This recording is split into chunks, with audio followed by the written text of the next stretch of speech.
good time zone artifacts, and a happy birthday to all of those around the world.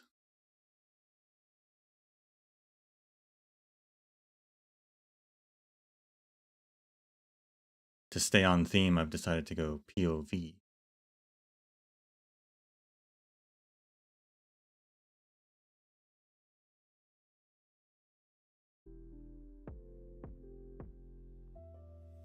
So,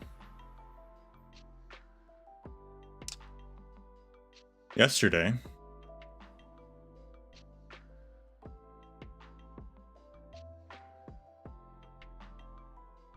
day like this for the stream. I don't think it's gonna work on the other view, but it does for this one.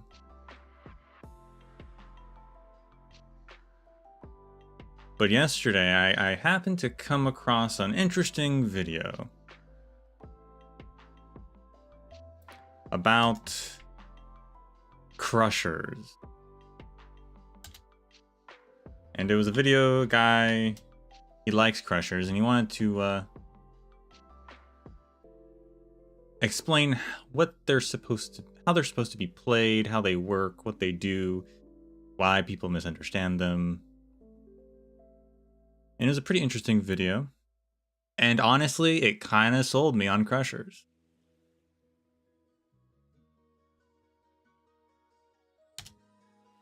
So like, I'm not saying we should maybe actually pull for Hodover, but like, I'm kind of sold on crushers.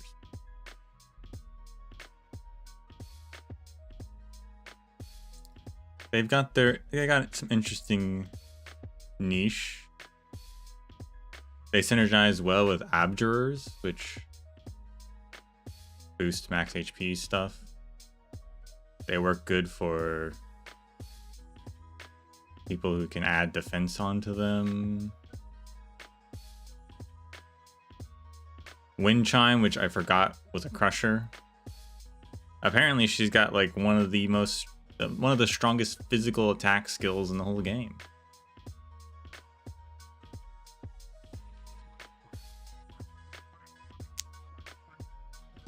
The showcase of which was against the Emperor's Blade in IS4, which made it look very easy.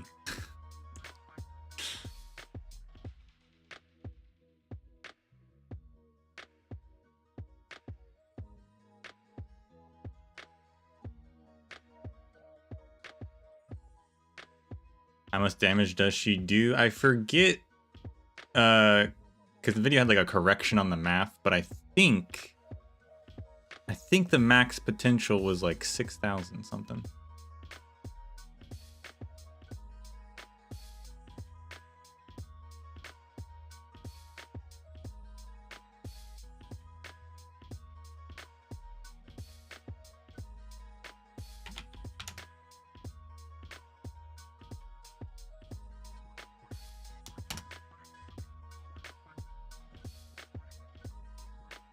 Yeah, it's pretty good.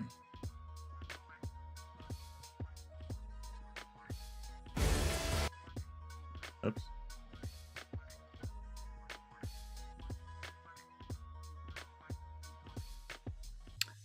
The channel is Bloop AK. Bloop AK. I'll give a link. Shout out to this guy.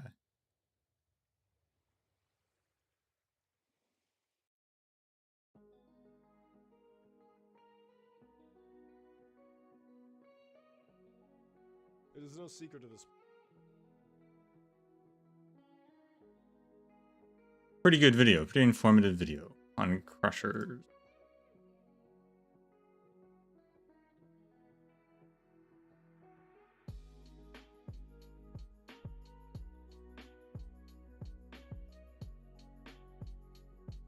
All right.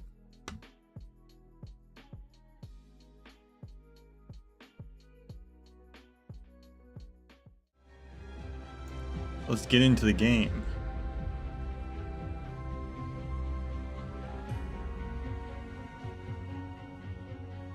Another thing of note, back to my ever befuzzlement over trust gain. Today, or not, well, I guess, yeah, today, technically. Arknights, who I've not used once, reached 200 trust. Meanwhile, Typhon reached 100 trust.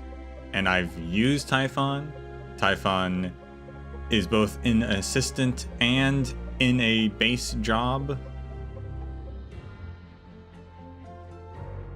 While Arknights was just an assistant. I don't understand.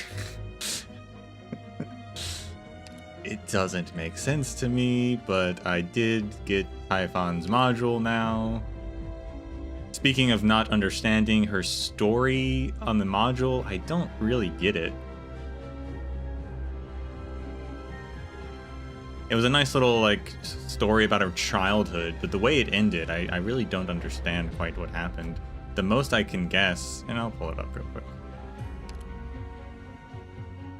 It was just, like, talking about her childhood of, like, oh, her parents were telling her how to be a hunter.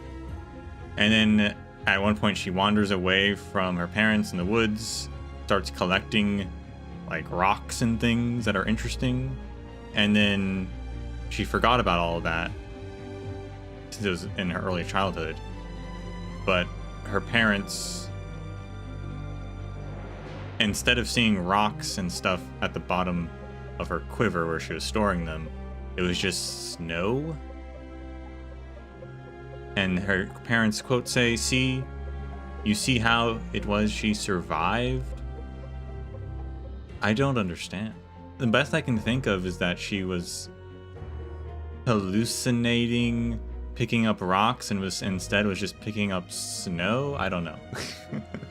I don't know what they're trying to tell us here.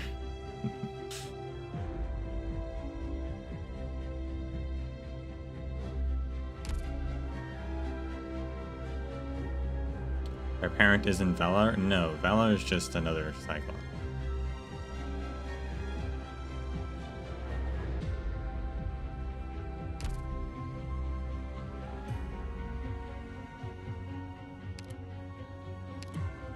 I don't think they named their parents. Just that they were two Sarkaz hunters as well. Teaching her the ways of being a hunter.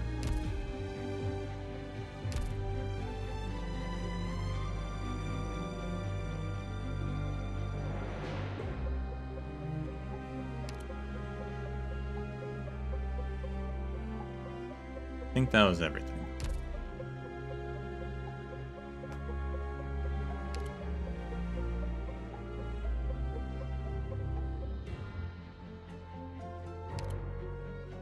Got 5 tickets. All right.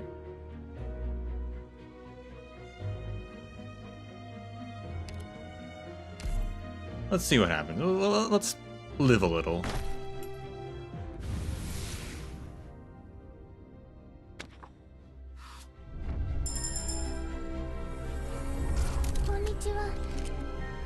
A mulberry. Fascinating.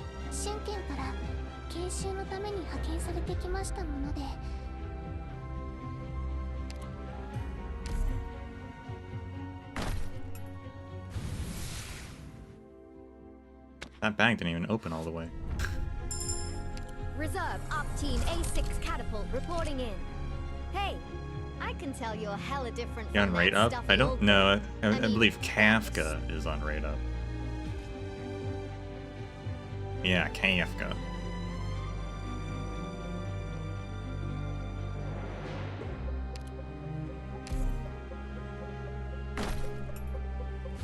Which is an interesting choice. I'm not sure why Kafka is the choice. Caster Stewart reporting in. But fair enough. Glad to be working with you.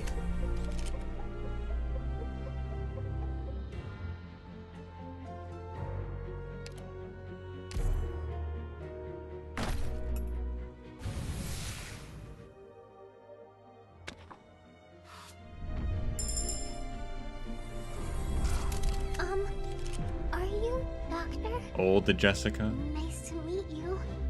I'm Jessica.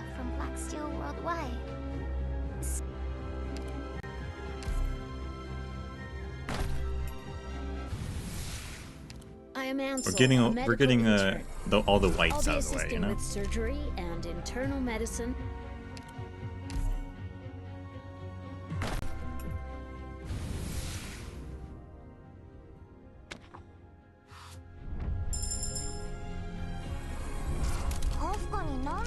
KFka, who I apparently didn't have.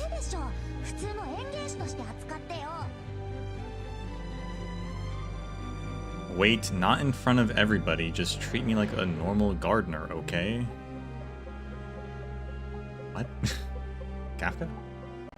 What were we doing?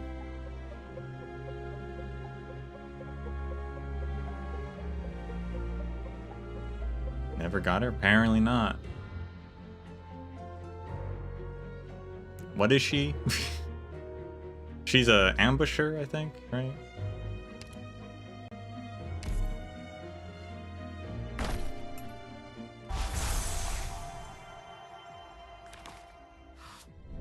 Fast redeploy? Oh. Sleep mechanic. Yeah, she does have a sleep mechanic, yeah. Very true.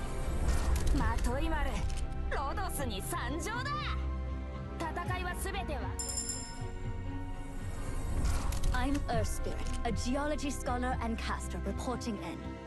I work 8 hours each day. Make me... It's that easy.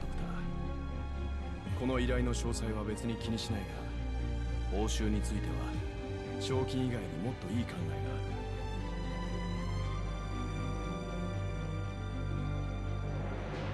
がある。That was a lot of that was very little words for that sentence, that paragraph right there. A nostalgic place. As for this commission of yours, I trust we can both set aside its details for the moment. I do have some other ideas on the rewards, though, beyond the bounty itself. Lancer Fang, captain of Reserve Op Team A1. My team and I will do our best to serve Rhodes Island. Ah, and Verdant. ロドスも製薬会社として経験豊富な植物ハンターを拒む理由がないはずだ。ああ、植物ハンターというのはここにサインをするだけで He's a plant hunter? 本当に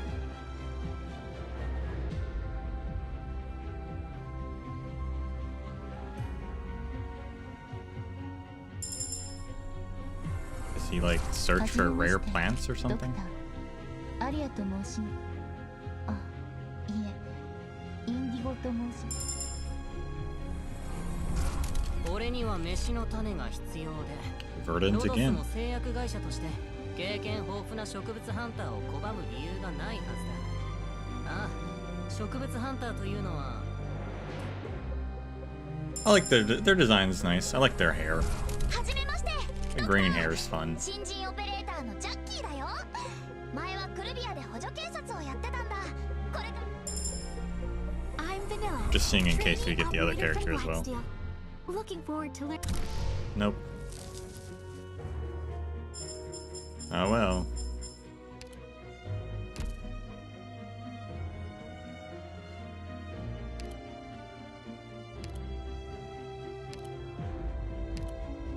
Mulberry potential. Kafka. Yeah, fast redeploy. With sleep. And apparently a Rubik's Cube.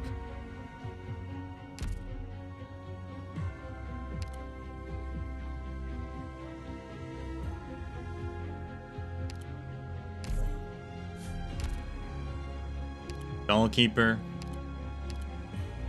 Max HP plus 5 resistance. Interesting.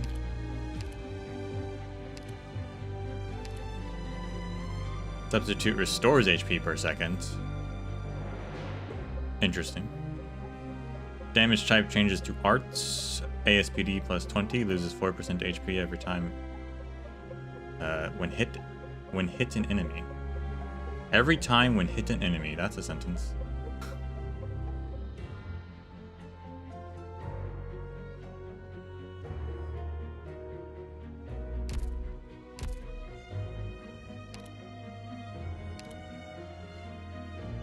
Harry, Mick, and Tyre.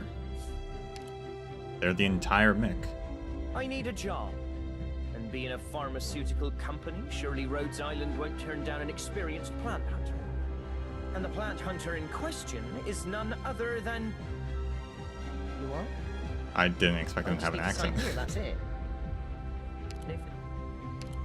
Where's he from? Victoria. Yeah, okay. Yeah, checks out.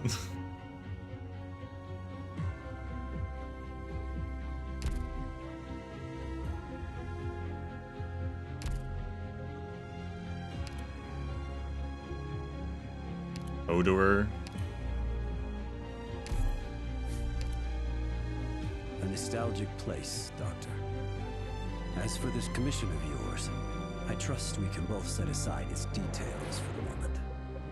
I do have some other ideas on the rewards, though, beyond the bounty itself. I'm not horribly far off, actually.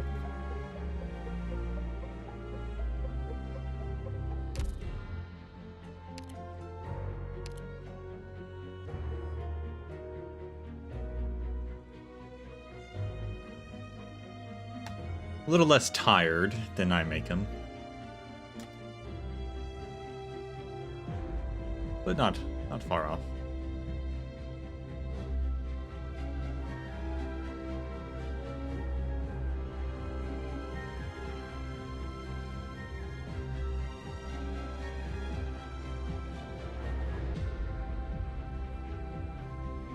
He is 8.5 centimeters. Was that like 6'5" feet, I think?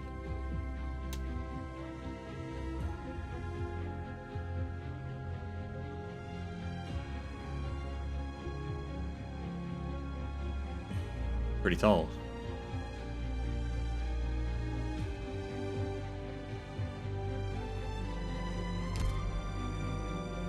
His birthday's in a few days. I hope you all bought him gifts. April 22nd.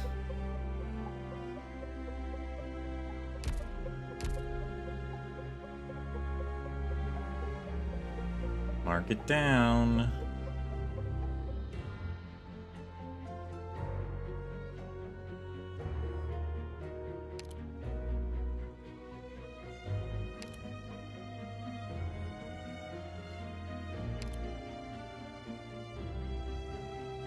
I don't have enough chips to, you know, upgrade him, so...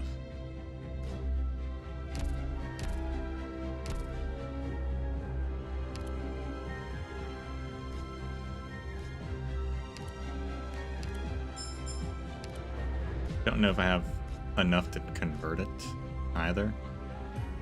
What corresponds to guard? Is it specialist? I guess we'll just check.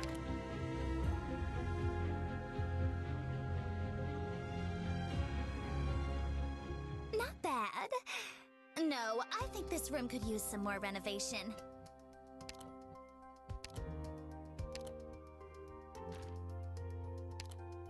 It is. We could do it.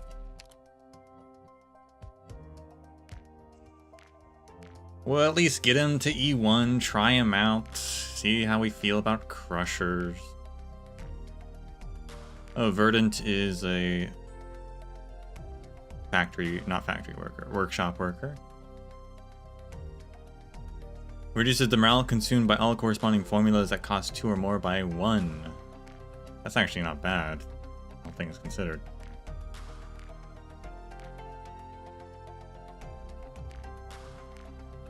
Where's my chip guy? Cutter makes chips, that works.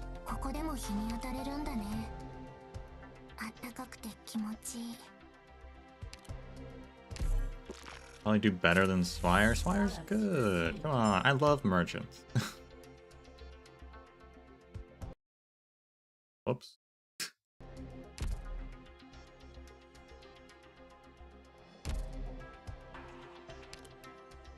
Resources received.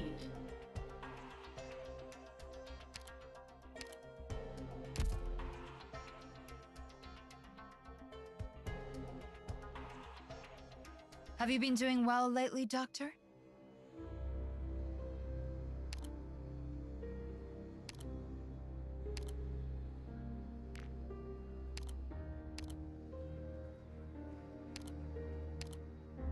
Yeah, I don't think I got... Yeah, I don't have Windchime.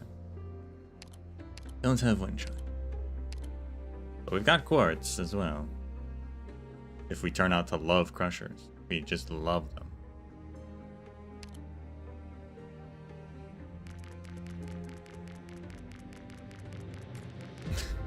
That's so weird, just seeing the fence not exist at all.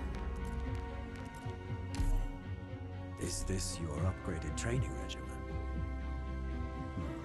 Pretty much the shtick with them is that they do really well against... But I do better with something more direct. People who are heavy hitters. They do worse against swarms and fast attackers since they don't have defense, but against heavy hitters, their high HP does really well.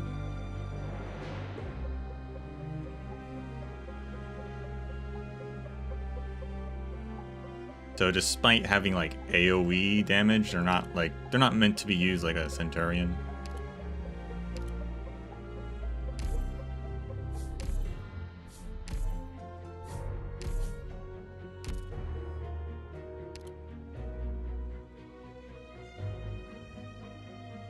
And of course their high HP also makes them like decent arts but if you insist defense on people some since sort of reward, you think I could teach a class to the children here in my free time? Teach a class? No, not to teach military history. I just want to share with them some Zarka's folk songs. Cute.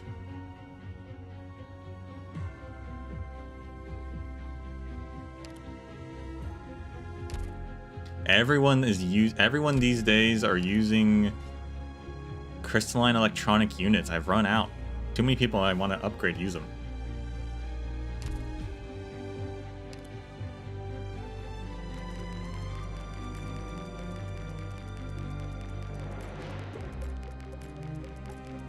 But yeah, their high HP also means that they can tank some arts since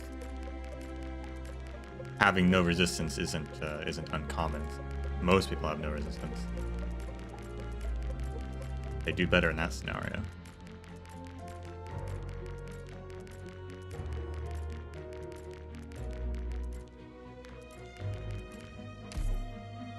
Is this your upgraded training regimen? It's definitely safer for the masses, but I do better with something more direct.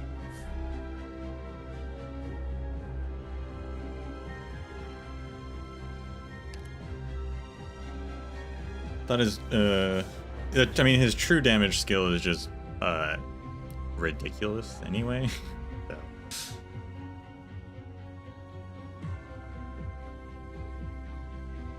Full advantage of Reed's heal. Yeah, maybe. I know recommended people for healing was,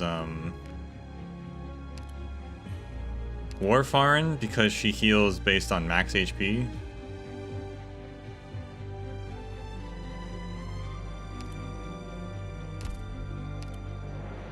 And Shining because she can give a defense buff, but I don't have Shining, so.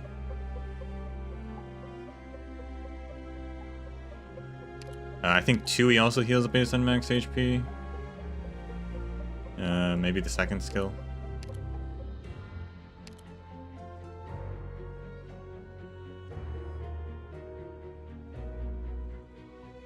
Or, no, she doesn't heal based on max HP, but she heals, less than 50% because they have such a high HP pool. Less than 50% is still really high for them, so it works out.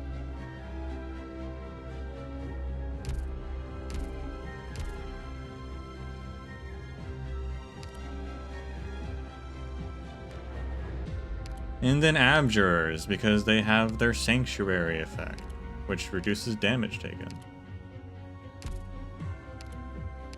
So it might be worth pairing them with an Abjurer if I like them enough.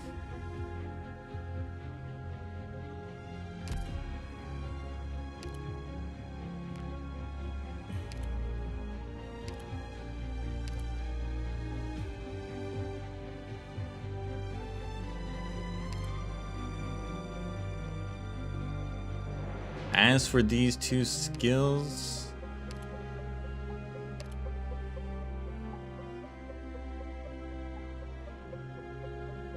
The first skill, because it's got 200 attack bonus, might actually be better.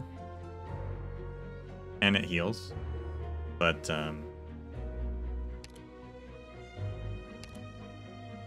they do really well with like just a big attack bonus. They can just ignore defense problems on enemies and stuff.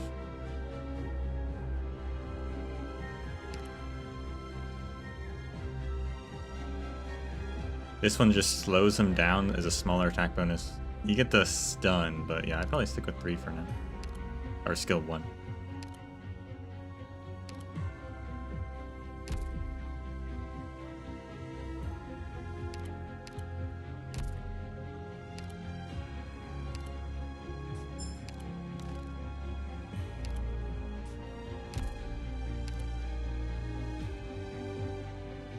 All right. What happened last time? Well,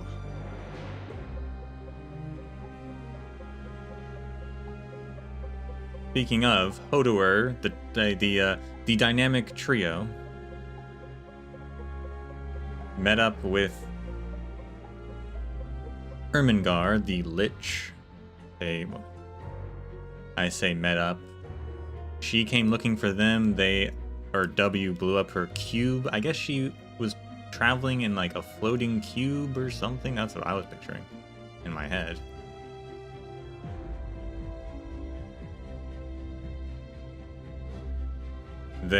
So then they met up, got caught in an anti-Sarkaz circle, were transported, or like, into an illusionary world of the past in which some like ancient Sarkaz were talking about some other Sarkaz who are now known as like the big heroes of their race. And then they got out of it and started discussing about what's going on with everything in Londinium and the military commission. And the Liches were, as Ermengarde revealed, still pretty much neutral on the whole matter. They were more concerned about Kazdal as itself and have made a contingency plan in case things go terribly wrong, which they kind of think will happen. Pretty much the Liches and the dynamic trio have all accepted that, like, yeah, they're on the side of the Sarkaz uniting to declare war on the world is kind of a bad idea and is only just going to cause us more issues in the long run. Which is true. So the Liches have a plan to have this Kazdal disperse and then like pretend to just be ruins so that when people come looking for them, they won't find anything.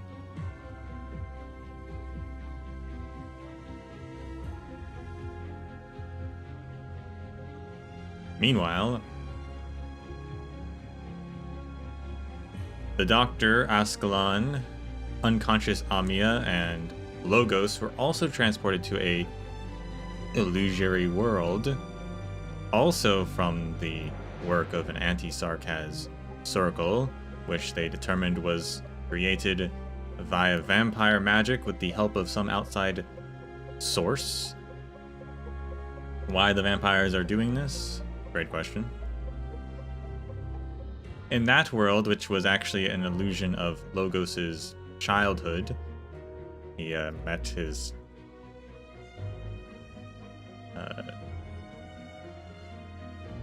I guess illusionary mother. And we saw a little bit about his childhood. His mother wanted him to take over as the head of the Banshees, sent him off to the royal court.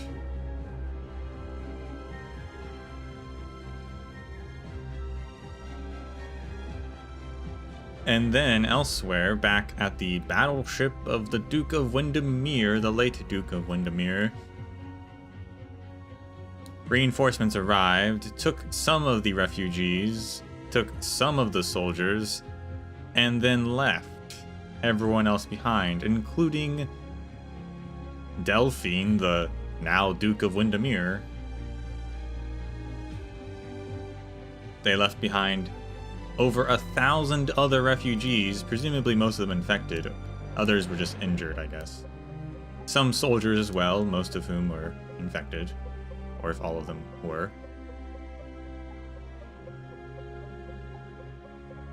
So, with nothing else to do, they started marching towards Urnclad Galloway, the, I guess, capital of the Duke of Windermere, the Duchy of Windermere. But, you know, 1,000 injured, 6 civilians wasn't making for a fast pace, and Siege and Delphine managed to convince the soldiers that they needed to set up camp, and some of them went on ahead to scout and to get to Urnclad Galloway quicker to get help. Although many of them believed, including Delphine and the rest, that since they were left behind for a reason, they probably weren't going to get help, which turned out to be true. But while those soldiers are away, Siege and the gang pick up a transmission of an SOS transmission from Tempest Platoon, who are pinned down fighting Sarkaz in a nearby town of Châtelet. So they go and help them, and for a whole week fight off a Sarkaz siege until reinforcements from the Duke of Godwin arrive, but they bail before that point because they don't want to mess with the Duke's forces.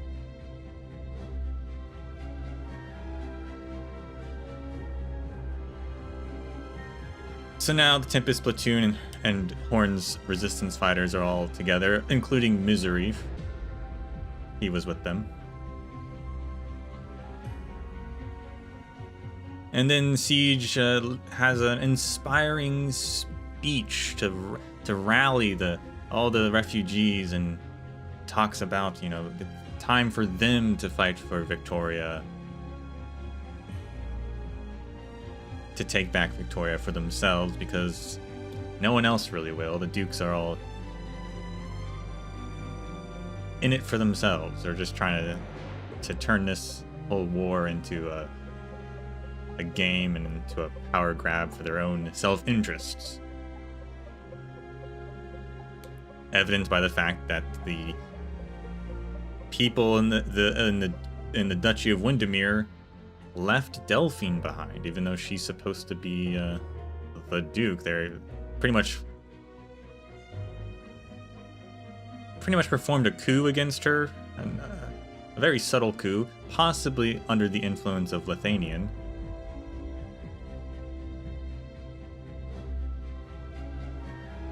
So they're all just in it for themselves. So all the civilians, the citizens of Victoria need to stick together and need to fight.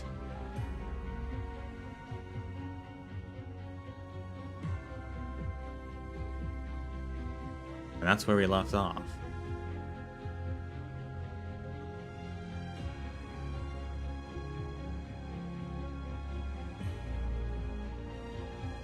I think bringing them along seems wrong. I'm sure they're not being forced to do it. If they want to, they can. If they don't want to, which everyone there, they did give him an out at first. Like, you could go with the Duke of Godwin, or you could stay here. But even if they stayed here, I'm sure if they're like too injured, they're just like, yeah, go hang out at our Rhodes Island camp or whatever. Like, you don't actually have to fight. I doubt they're gonna force them.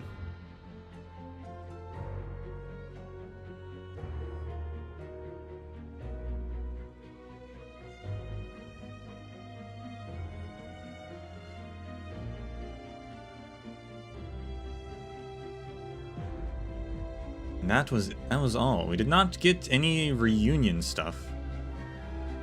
So who knows what's going on with them. But we've got a tutorial. Led to pursue. The uncanny altar is in operation. Destroy it. A blood-calling altar releases a pulse wave that absorbs all blood amber within range and converts them into blood-borne spawn. Bomb loading point. Pay a DP cost to activate it, deploying an anti-witchcraft repositionable bomb. Neat. Yeah, we did fight these things. So the blood amber, when affected by an altar, will be reborn. So they don't get reborn unless there's an altar.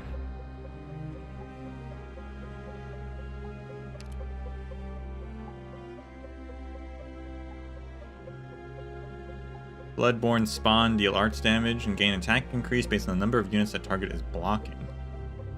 Attacks restore HP. Interesting.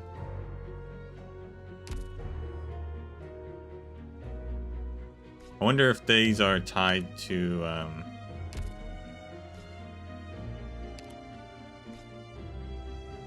oh, we just get a free Hodoer? Nice. I wonder if that's what these altars that we're seeing in the actual story are leading up to, since it's tied to the vampires. Vermeil and gravel. Okay.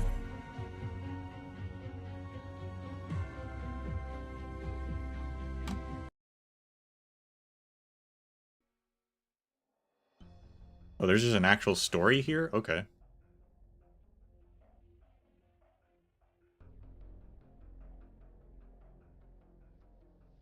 How absurd is it that we're chasing illusions on this battlefield full of bones, blood, smoke, and mud? The illusions are our only clue. Like the Lich said, the drifting fragments of history are tracks it left behind. We passed through many ruins, some long forgotten, some never remembered to begin with. Soon these sites will be gone too. Many times we barely arrived in time to grasp the last traces. We found 17 vampire war arts circles. There are maybe dozens more, maybe even hundreds more of them on this battlefield. They all appeared within the past week, a scary level of efficiency. We found troop tracks on 2 of them, but the marks indicate that the troops were only on maintenance or patrol missions. I doubt there's much point in destroying the art circles. They could easily be replaced with new ones. Oh, that's true. We did meet up with Paprika, who was on maintenance duty of these circles. It's only that much more important to take control of that thing, whatever it is.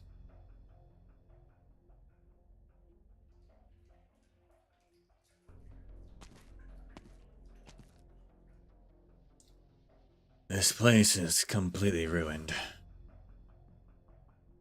Just like the Rhodes Islander said, it's another secret network of routes that lead into the city.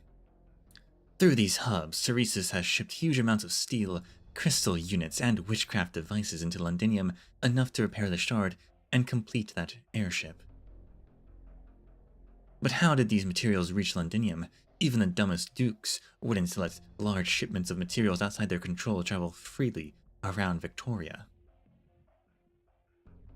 It's probably that they, like the Noxahir King's Legion, appeared out of thin air around the hubs. The so-called Sarkaz supply line we've been looking for may be the last and least important step of the transport process. How did they do it? Not only that, if Teresa's had access methods like this, why isn't he using them directly in battle? Teleporting armies behind enemy lines, or plopping originium bombs right on top of ducal flagships. Either there are limitations to the method, or it's actually really fragile. The Lich called it an art beyond the realm of originium arts, but I just couldn't picture it. W, over there. Huh? No sign of battle. It's completely collapsed. W has looked detached ever since that encounter a few days ago. I saw her gaze absent-mindedly in the fire while on night watch.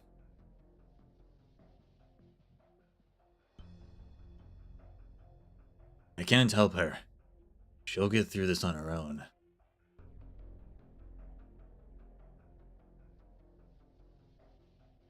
Let's go. There's nothing to see here. Maybe we'll actually get some, like, lore about what's up with W and Teresa. Is she just a really big fangirl?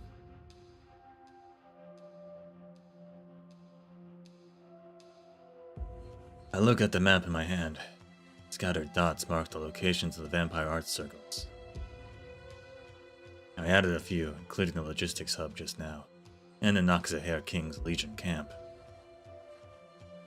Something had been placed there using the same methods. There must be something leaking them.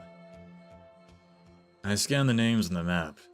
Hills, valleys, small patches of forests, and a few small ponds. Some sort of commonality. Shared geological or geographical traits. My eyes fell upon the name of the town, Brentwood.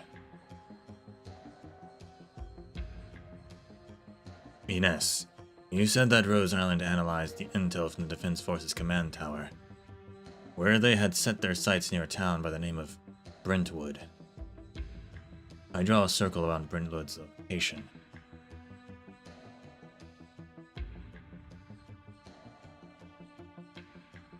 Closure came up with the analysis. She stole the records of all cargo movement since Teresa's entered the city in 1094, and created an overlapping route map. All the towns around Londinium were covered in these cargo movements on the map. It's Victoria's capital after all. All the steak and wine the citizens enjoyed before the war didn't grow on the shelves. But the area around Brentwood is strangely empty, with only a few scattered entries around 1094 and 1095. It's pretty weird. Like there's a forgotten town right there in the middle of Victoria. The Rhodes Islanders think Brentwood might be the starting point of the Sarkaz Underground Railroad, or the hub of a hidden network implementing some sort of secret embargo. We just proved the existence of these logistics hubs. But we also learned that Teresa's has a pair of, well, invisible hands, which lets him put things anywhere he wants. We may need to reassess the significance of Brentwood. No. The closer we get, the more vampire arts circles we see. Meanwhile, if we draw a line from the furthest points to Brentwood, we see that they're about equidistance. They might be the logistics limit.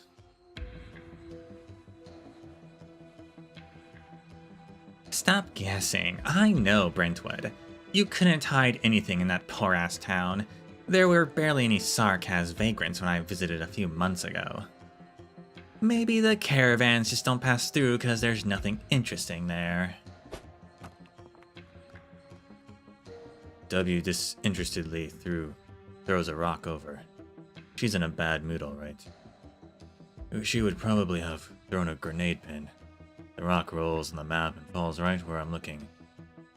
I'm about to move it out of the way. There's a patch of hills not far behind Brentwood. The rock fell right in the middle of the icons representing hills. Let's go. It's not like we have any better leads. Maybe coincidence has something in mind. Let's start there.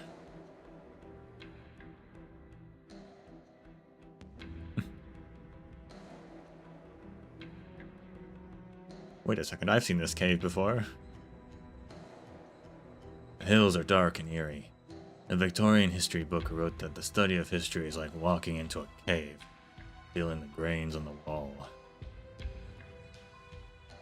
Work blindly in the dark. All you can do is try to piece together the puzzle of where they came from by feeling around the darkness. This land is not friendly to history. Oranginium veins assimilate any organic tissue around them, and even bones. All that archaeologists had to work with are oranginium-infested ruins. All they could do is fall over metal shards. But we are different. We are Sarkas. We have many ways to look back. Legends say that the revenants in the furnace of Kazdal whisper the achievement of a certain king of Sarkaz, or the sad ending of another. When I was little, I used to wait by the furnace that never went out, hoping to capture a single echo from the past. But all I ever heard was silence. You might actually be right. There's something unusual about the shadows here. There seems to be a pattern in the chaos. It's like the ripples created by sailing a ship, overlapping and interfering with one another until nothing is left but entropy. Not so much sailing as drifting. Drifting. I once heard a story from an old Diablo. This word came up in his broken whispers. What story? Story of disaster. Let's hope we don't run into the stuff of those stories. Let's hope we still have some good luck left in the bank. A merc who thinks he's lucky is a dead merc. Which is why we need you to stay behind, W. We're not here to fight. We need to figure out what we're facing. If things go south, then we need to pull out. Don't worry, I won't leave the way open for you. I'll set up the explosives and wait until you're almost at the exit. Vampires and Nexa here hot on your tail, maybe Teresa's himself. And just as you're about to see the light, boom. You'll become the tragic hero right out of your favorite stories, Hodorer. You can't handle Teresa on your own, W. Ines, I'll actually bury you, you know. Huh. You do you.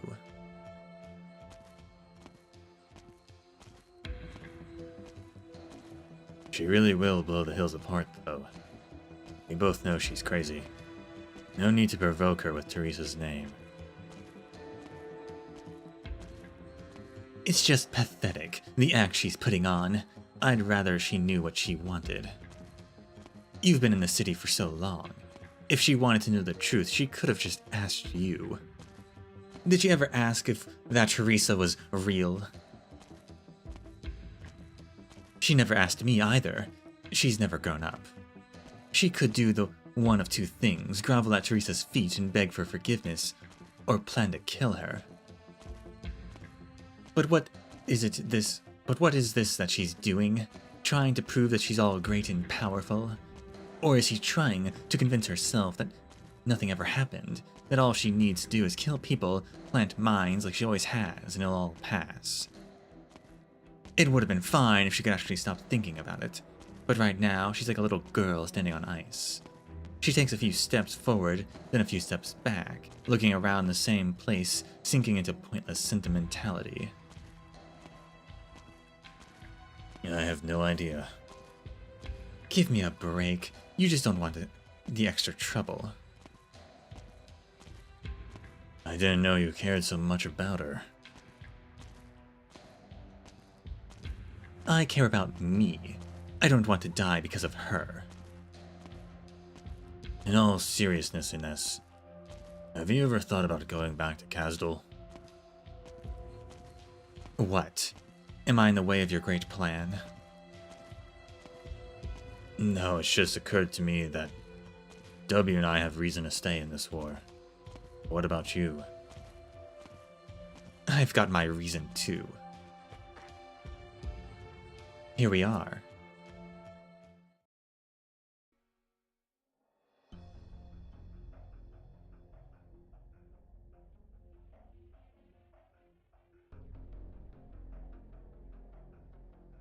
We're inside the hill.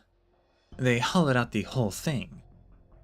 Well, that's gonna make things easier for W's demolition plans. Look at the size of these tracks and the loading mechanism. That's a big guy. Shush, get into the shadows. Yeah, when's the next shift? Close. It's always on time. I should have made a report to the boss.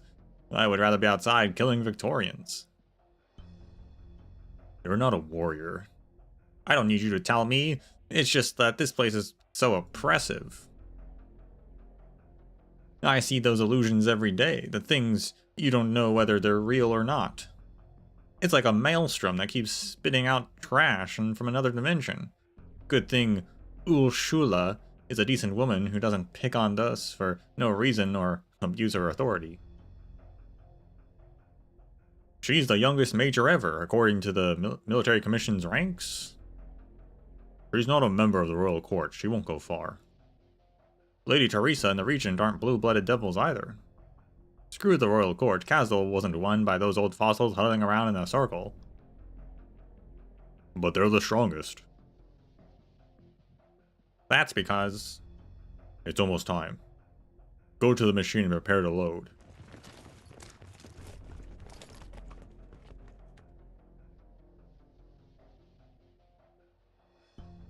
Did you hear the name they said? Ulshula. Could it be? It's not necessarily the one we're thinking of. Sarkaz names are often code names, or taken from legends.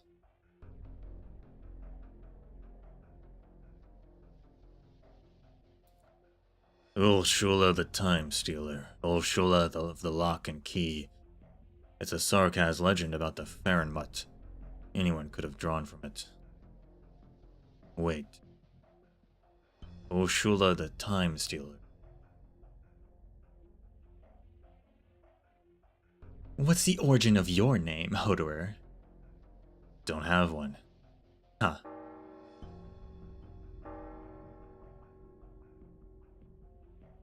So the youngest major in the military commission, his name is taken from, or perhaps is just, a Farenmut. Okay.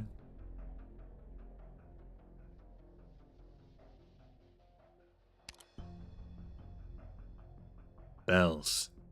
Wait, over there. What's that?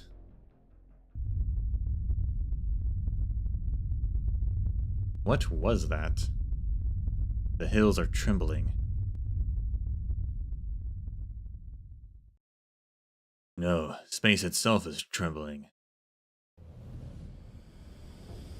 Oh, snap. A cinematic.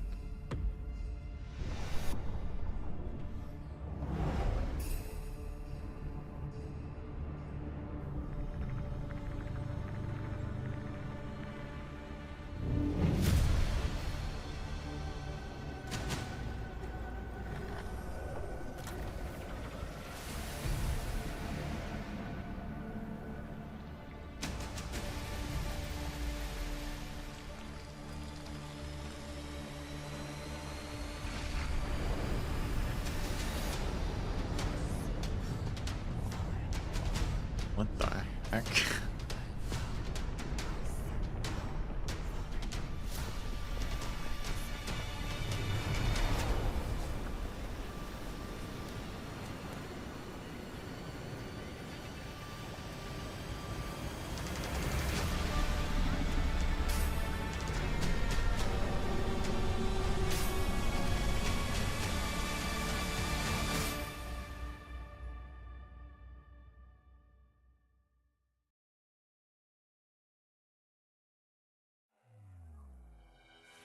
An undead sky whale?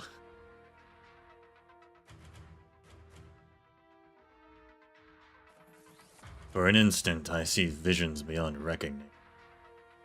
Bloated emperors crumbling in the halls of God. Ancient bloodborne cutting open their wrists to feed the newborn. Diabolic flames burning amber. Demons of deer horns prowling beneath the great bronze walls offering battered willow wood. The one knot falls from nothingness, spilling its countless threads. A red-skinned monster cuts off its own horn, impaling its own chest with it.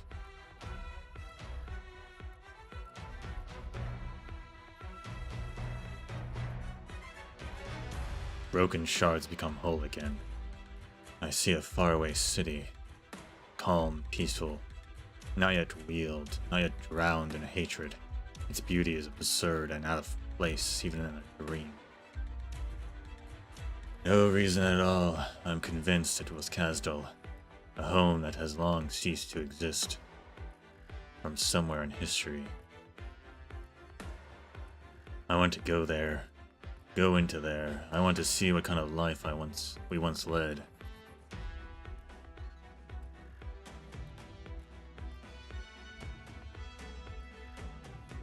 I lift my foot, put it down in the same place again. I watch it quietly until all is silent, until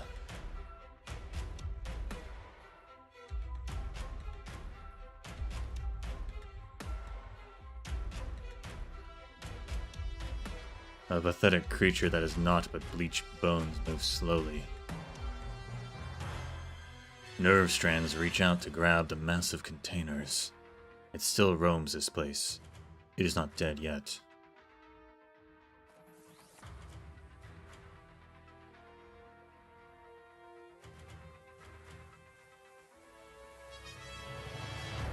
This is the cargo ship? So big. How did Teresis... It's really... Ulshula, the Time Stealer.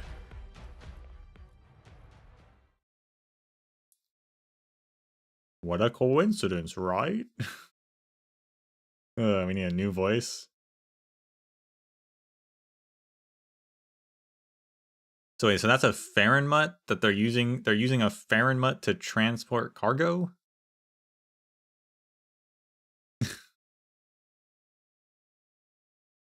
That seems like a waste of a Farenmut's powers, but I mean, I guess if it wants to.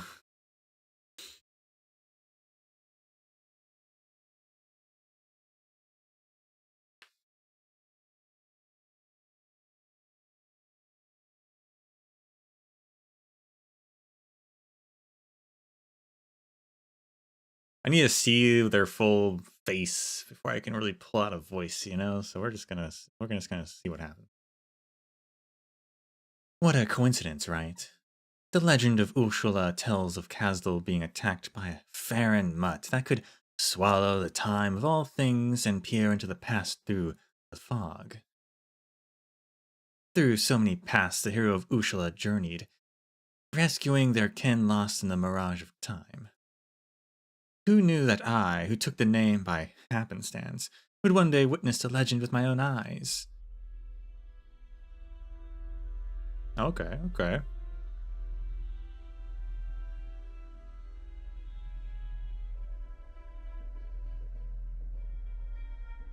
You've really ground those horns into shape, Bina.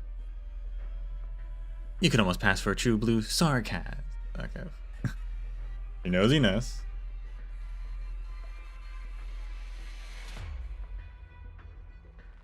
I don't think she could pass, considering everyone knows she's not actually a sarcasm.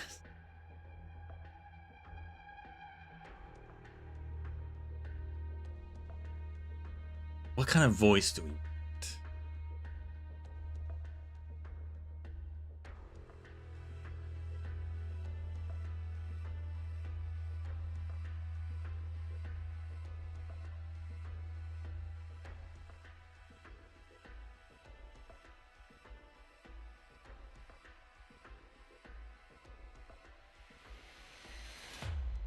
Ulshula. Are you really going to betray General Manfred Hoderer? I knew you couldn't kill Ines when I first heard the rumors, but the confidential nature of my work precluded a personal visit to Londinium to see you.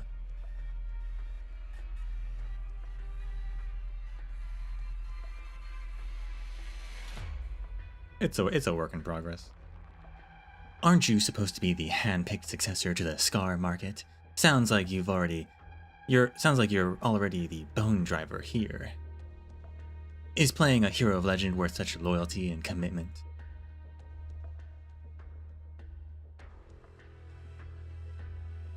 So is that where all the weapons went?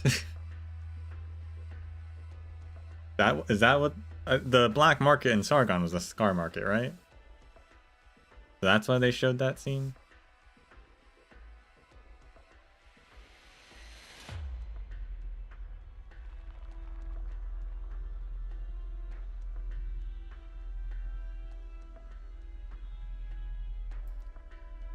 Honestly, ancient things are not so appealing anymore.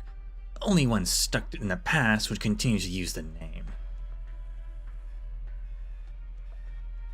You could give yourself a new name. And how would old friends who come a long way to visit be able to find me then? Care for a drink?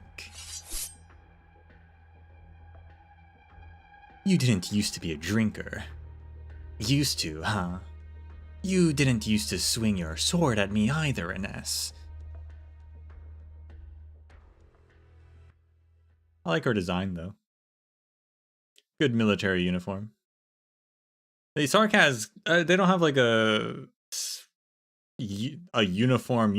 They're seems like you can just kind of make your own. I don't know.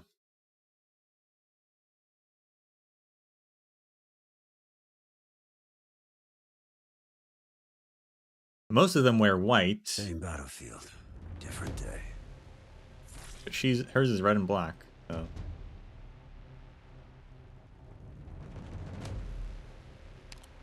Blood Calling Altar releases a pulse wave that absorbs all blood amber within range.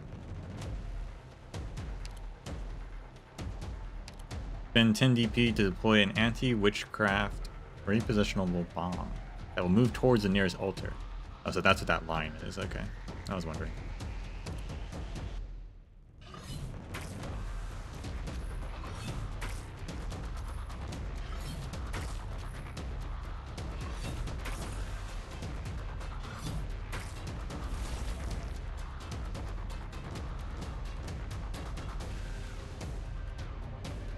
Those vampire altar things came back to life.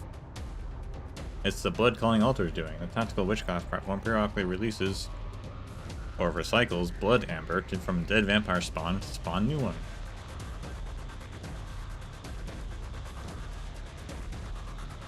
We have to use W's bomb to destroy the altar. Oh, it's W's bomb, huh? We can only maintain our lines for now. Oh, we got Ines here too? Wow. No one will find it. Don't doubt your own judgment.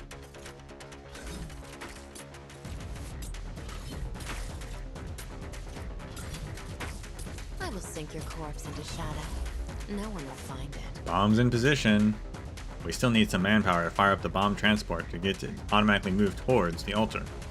We can speed it up by attacking the transport, but enemies can slow the transport's movement speed with their attacks. Oh my gosh. This is a payload map from an FPS.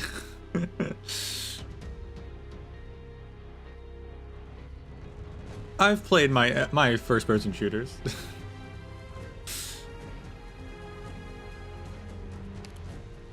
No, don't skip. The bomb will explode once it reaches the altar, destroying it. Once it's gone, the blood amber will vanish on its own and try and see it for yourself. Oh, we got Phoenic too. Nothing can mask the scent of despair. Do they have to attack it in a specific direction, or? I can smell the game on the window. Seize the moment. Seize the moment. Nothing can mask the scent. I was blind by hatred.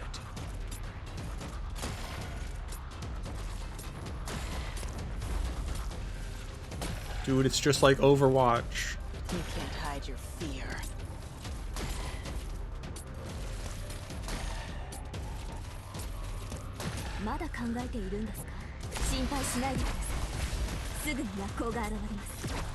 Better watch your step. This arrow will find your throat.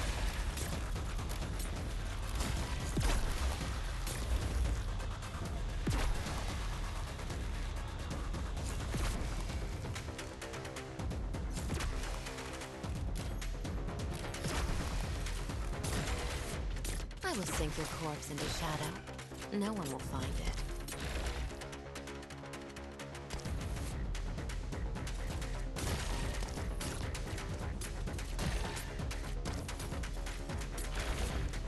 Mission accomplished.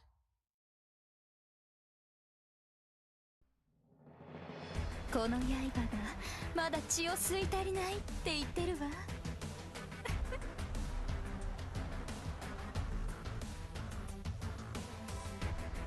Neat. Okay.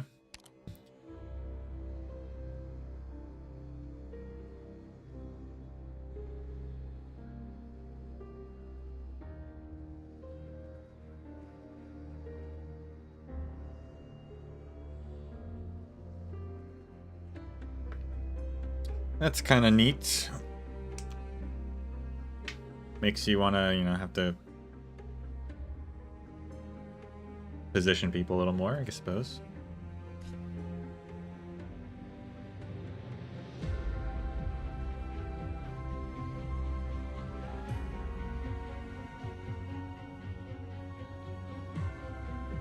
The Blood Calling Altar. Follow an illusion's remnants and chase after their source. Have our own team now. I guess, you know, sorry, Irene, but crying out Hodever. If conflict is unavoidable, a swift end is a form of mercy.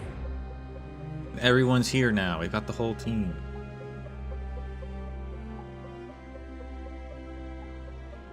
If we really wanted to be thematic, we could use the whole Glasgow gang, but I don't have all of them anyway, so I can't.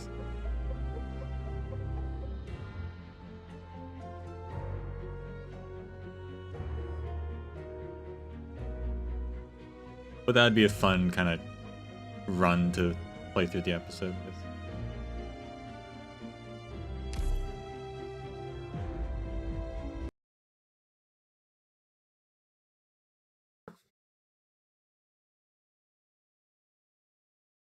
Oh, we're just going straight into combat. Okay.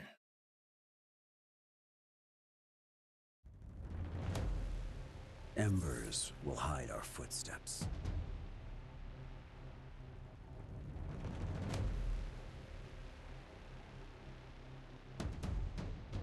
Got us on your last words?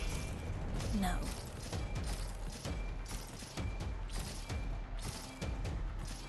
A new challenge.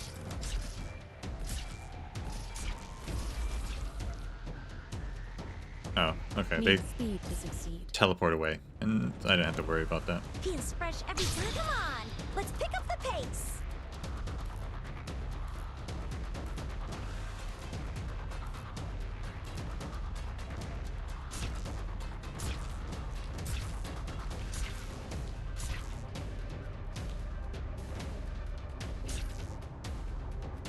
Radical strategy, but I can work with it. I said luck. You ran into me. Excuse me, sir. Can't do that. Any instructions? Ah, losing sight. Concentrate. Fine. Moving to designated location.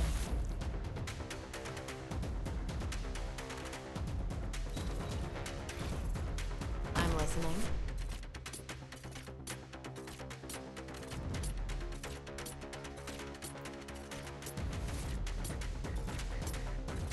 I know what I will sink your corpse into shadow. No. Ah, losing sight.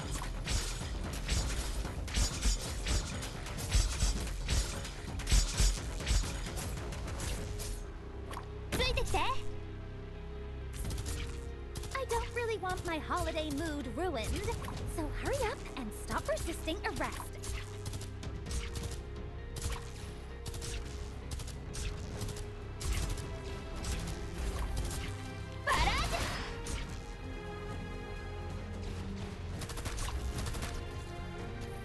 Got us on your last words? No. Feels bad to lose your target, doesn't it? Need speed to succeed.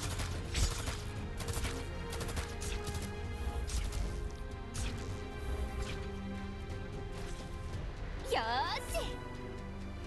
Alright. That's taken care of.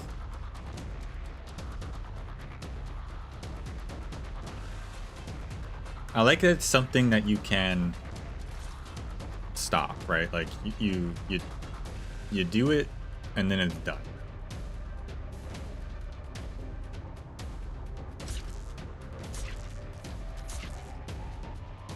Radical strategy, but I can work with it.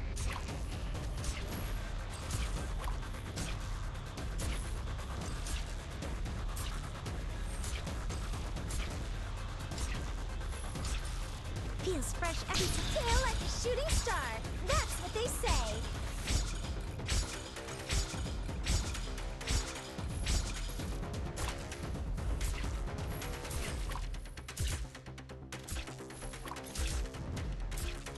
May I draw my sword and you pick the wrong foe.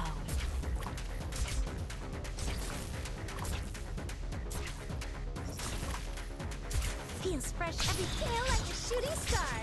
That's what they say.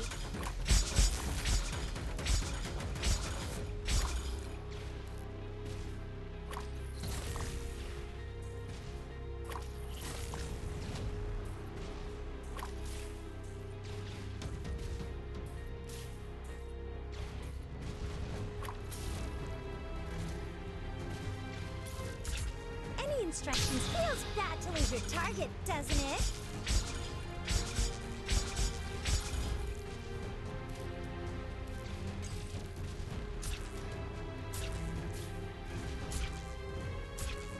I'm not like super impressed with Delphine, but we'll see.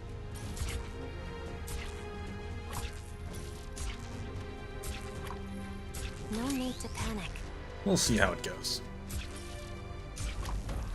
Mission accomplished.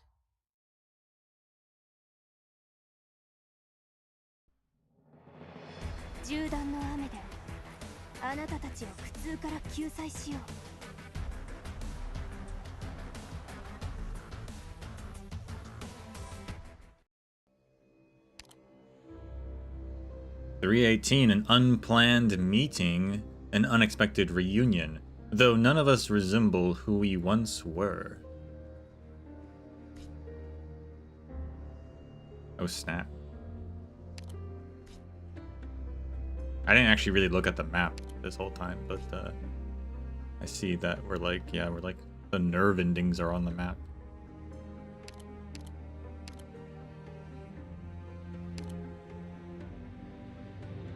Neat.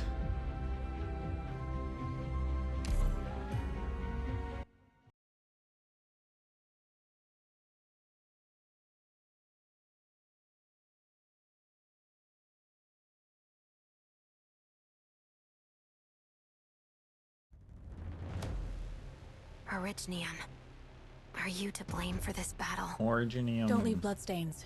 They're hard to clean. Also, no story still. We're just fighting for our lives, I guess.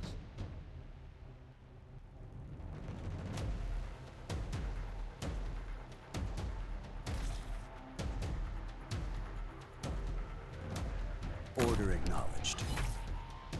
A new challenge. Eyes blind by hatred. Feels fresh every feels bad to lose your target, doesn't it? Your minds are mine to protect. Wait, who's that guy? Did they give us a thing for that guy? I don't think they did. I don't know. It's a new enemy, though. Got this will keep you quiet.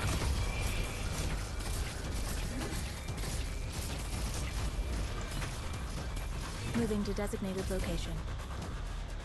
Picked out your bait yet? What is that thing? Eyes blind by hatred. Where do you wish to Weird stuff's happening. I don't know. No, I don't know how I feel about it. Any instructions fail like a shooting star. That's what they say. The opponent.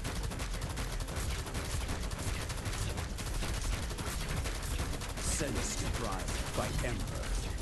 I'm prepared to fight. Any instructions? They're like shooting stars. They're kind of like Dublin guys, but they can't be attacked. Like their little respawn thing can't be attacked, it seems. So I'm not sure what's happening there.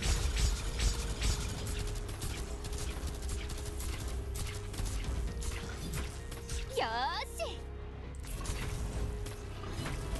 Sense deprived by Emperor. Unless it's like they respawn one time and then the next time they don't respawn. Is that what's happening? Maybe. I'm in a good mood. Sucks to be you.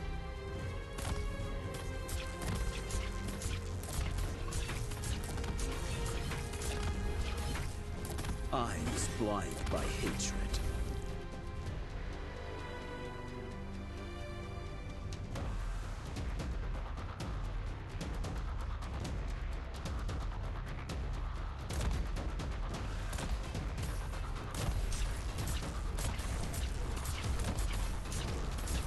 Yeah, coming. Don't rush me. Stay calm. Eyes blind by hatred.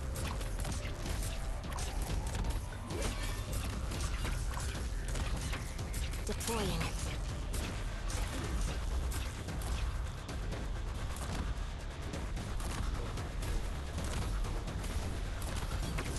Are these sarcas or are they manifestations of the Fahrenheit? Any instructions for me? Mission accomplished.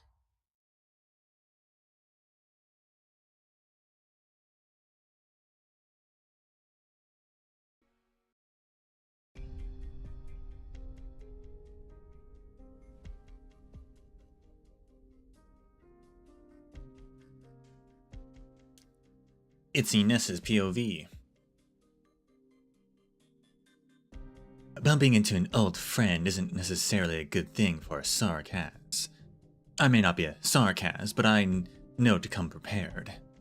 When you're a kid, you're naive and stupid. A little camaraderie is enough to get you handing over your heartfelt trust. Even if the place where you built that camaraderie stinks as bad as Kasdal. Eventually, at some point you grow up. Maybe it's the first time you kill someone, maybe it's the first time you almost bleed out, or maybe it's the first time you crawled out from under a pile of corpses.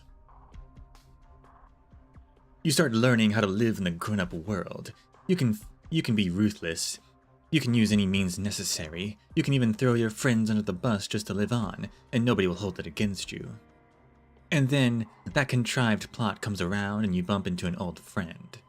Honestly, after all these years apart, even if you're old friends, do you really have that much to talk about? It's just, when you were young and stupid, you handed over that trust. You built a friendship. But when you're at that age, you have the unique opportunity to talk about friendship in Kasdal without being laughed at.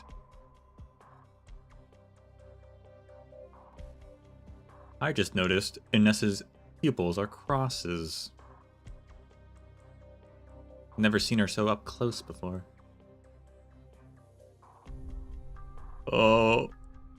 Ursula, we're done unloading. They're counting everything in the warehouse. Same as before, steel, pure gold, oranginium, stuff like that. There hasn't been a personnel transport in weeks. Sounds like most of the forces from the Royal Court and Kasdal are already here. That makes this thing easier on us. Back when the Royal Court guys are floating around, they'd come down here and complain to us, made all sorts of trouble. Stop. That's enough out of you.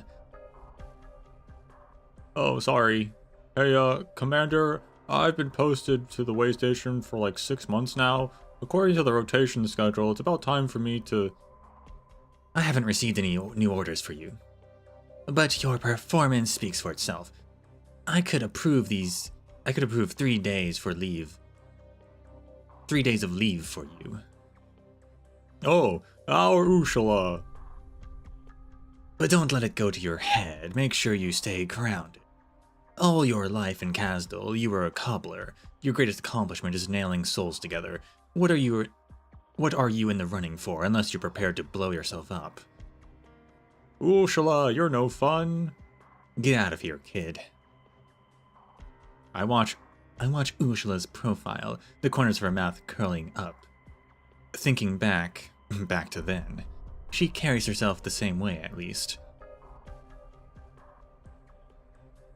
The young sarcastic cobbler approaches Hodoer and slyly hands him a flask. No longer tired, now he's the slyly smiling sarcasm worker. Oh, hey brother, hold on to this for me. Ursula can't go a day without the stuff. You're really something. Man, walking around with this piece at your side and still... Watch your mouth, cobbler. Now he's the fleeing worker. What's sweeter than honey? What's toxic as nightshade? Looks like he hasn't even had his coming of age yet. Those years with Her Highness Teresa didn't see a lot of these kids grow up nice and sheltered. And now, he's in a war out here by Londinium. Brother and sister joined hands to create the worst joke in history.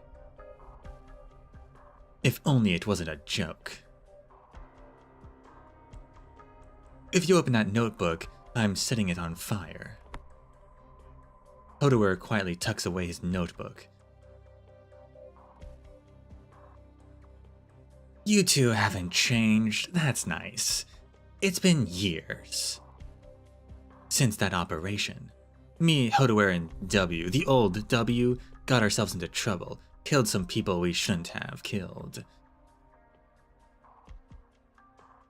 It's not just the scar market showing your faces in Castle would be trouble for you. I see your names there a lot. On the bounty list, you're famous. I've never been a cheap date. Sure enough, Enos's investment paid off well. We were all so young. Getting old now? I'm a sarcas, you're a sheep. In theory, I'm gonna live longer than you, Ines. We're all infected, so this isn't about racial lifespans. Good point. I'll drink to you and wish myself good health. Ah.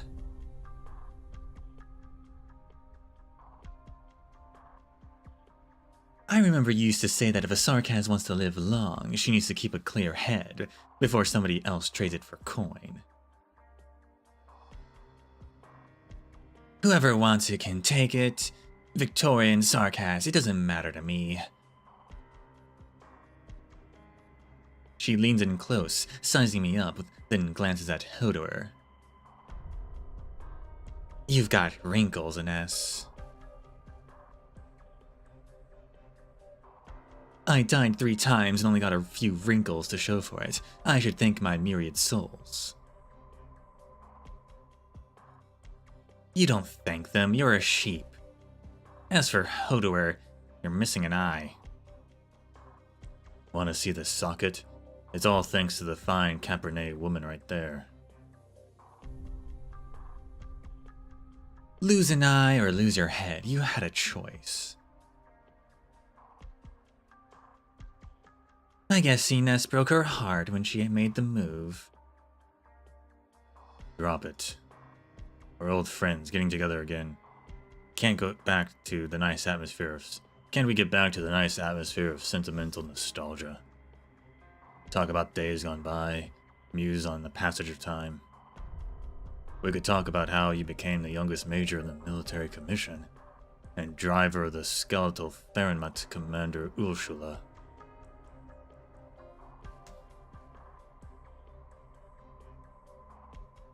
Yes, we could talk about that. Or we should talk about that. Otherwise, we being who we are, we shouldn't be so warm and friendly. And we could also talk about you, these 2 sarcas. One sarcas traitor and one sheep.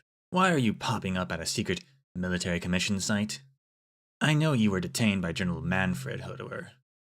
And you and Ines, who disrupted our operations, together with an obnoxious little girl planting bombs all around, stole into my territory in broad daylight.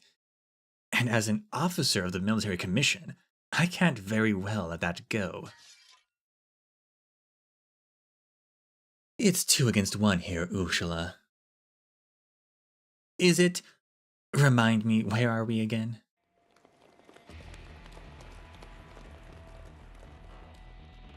Huh, since when?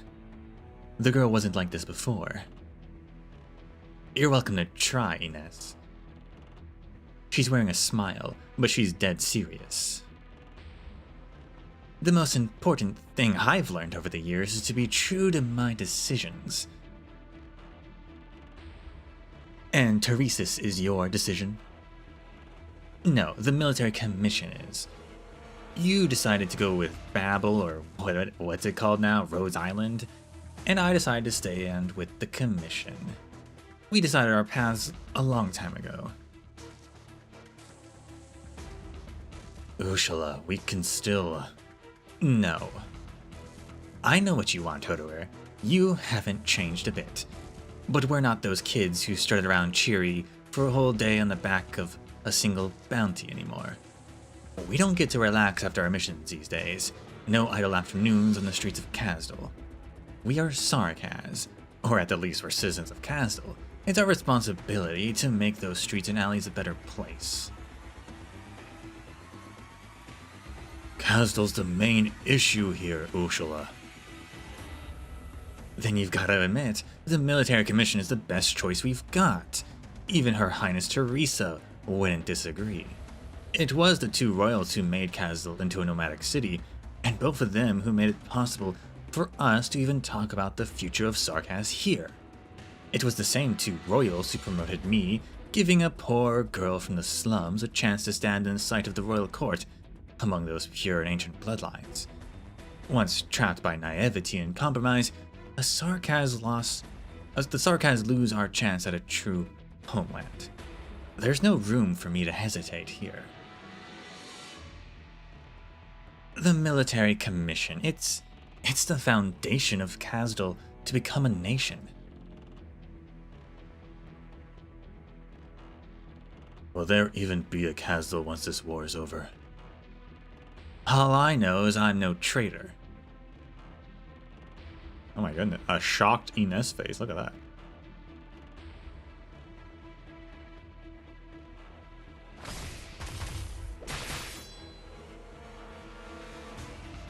Sure, we were prepared to bump into this old friend from the beginning. Hodor tactically crosses from my side to confront this stupid girl, the major of the military commission. 10 minutes, that's my limit. Get as much intel on that thing as you can. I bypass several Sarkaz blocking my way, shadows entwining their ankles. I leap up, climbing the nerve clusters of this terrifying creature, the slippery feeling making me slightly sick. Is this a Farenmut? I've never seen one before. Show me the secrets hiding in your mind. I don't know if probing the mind of a Farenmut's gonna work out well.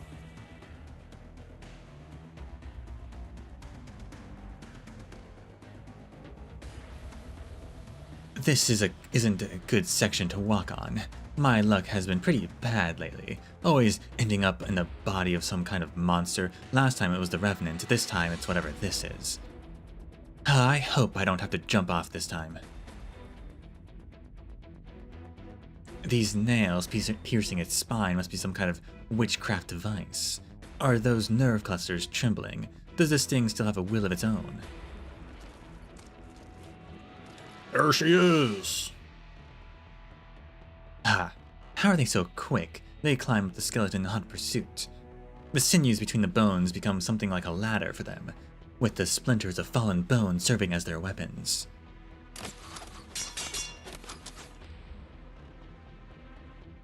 They know war. Ursula's trained a rare or a real elite unit. But they could stand to work in some variety.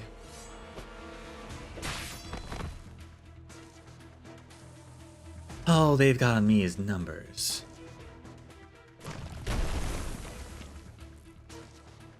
If we're boarding A foreboding instinct pops into my mind, and I instinctively dodge to the side. A huge cluster of nerves come crashing down, and the bone fragments I have been standing on shatter and crumble. It's so hard on itself. Huh. Looks like every bone fragment, every bundle of sinew here could be a deadly weapon. That's a pain. The nerve cluster wraps around again. I sink my dagger into it so hard that it recoils violently, carrying me high into the air. Alright, so it has the most basic of reflexes. Good enough. There's a cabin up ahead. Right there.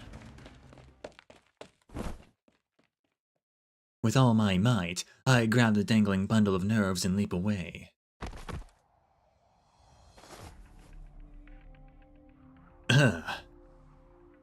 Dust everywhere, from wind-weathered bones. This should be the center. No clear interface. Is it driven purely by witchcraft? A willing slave, or a marionette controlled by strings? Now, Odo, weren't you supposed to be keeping her busy?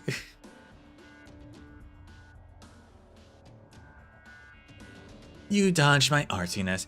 That should have gone right through your heart. You still haven't fixed that old habit of yours. Your casting always deviates a little to the left. Luckily, I've been on the bad end of that a few times. He died. Oh, dang.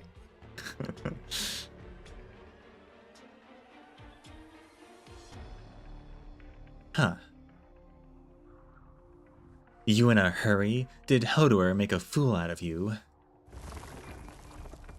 It's fragile, isn't it? Not as honest as it seems. You're welcome to guess. If we get the chance, I'd really like to hear about those 3 deaths you mentioned. Must be a thrilling story. You wanna try once? No, I'd rather us live. If you can make it through the chaos and live on, that is.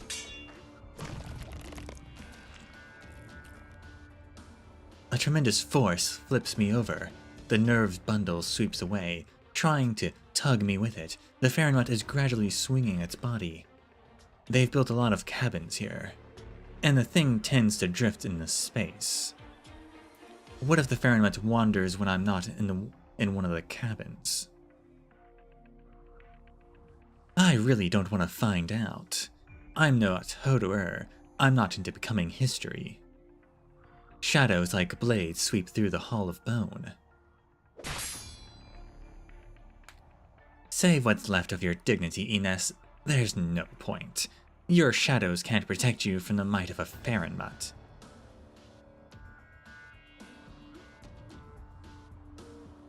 Weathered bone dust takes flight again, filling my vision.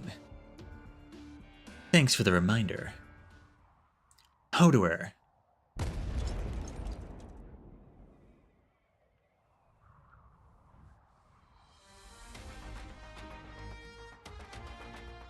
Oftentimes, even I have to admit that Hodor makes a pretty good partner. I'm actually glad we didn't betray each other. It's hard to find a sarcasm like him.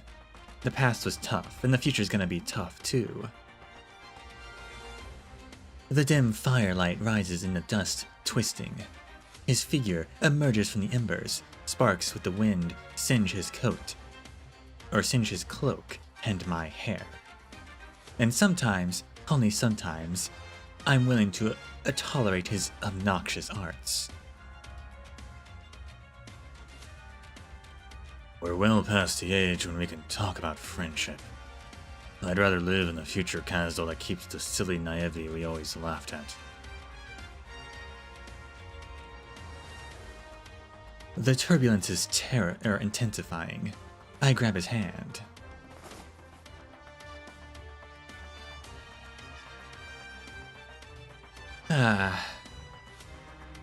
I forgot to tell you, Hodor.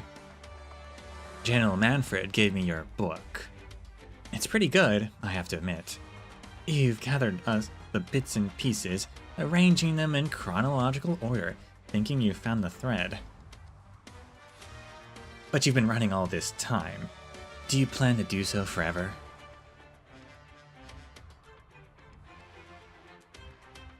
Drop it, Ulusha.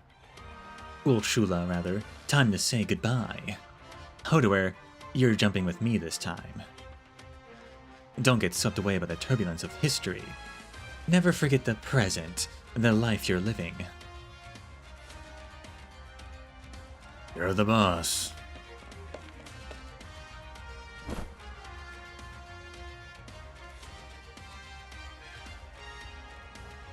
Boiling shadows point the way for us, scorched dust carrying us along.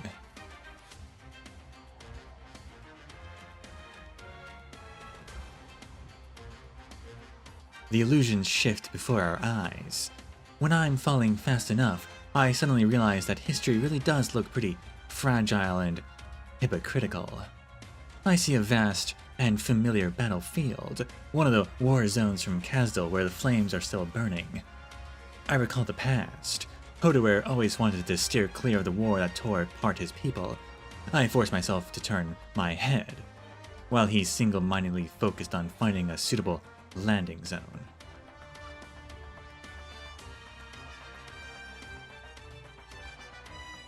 Run away from the war? We weren't at Babel when Her Highness came under attack. We could have left Kazdal straight away. Why did we go back for W? Why join Reunion? Why lay low in Londinium all this time?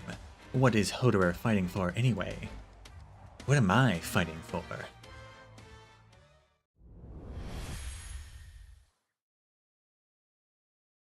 We break through the earth, the illusions vanish, and we see what was always there. He grabs my arm, telling me to be ready. Arts envelop us, and my vision clears. Shadows rise from the ground. Maybe we should stop running a long time ago.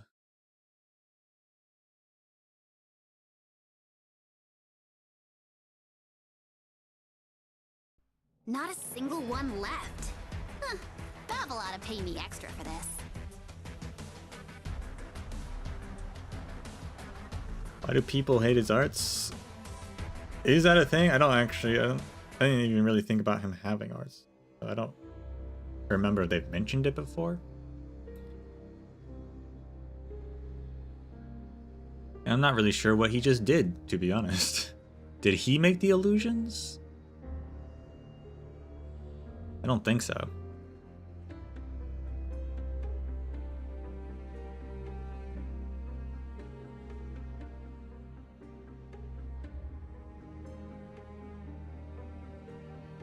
God did I believe? Yeah, I would assume that makes more sense. So, what was his arts? Felt like it was some kind of, maybe it was like a pressure.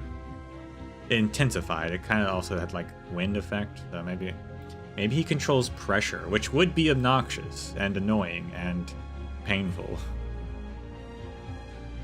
if he could change like the atmospheric pressure.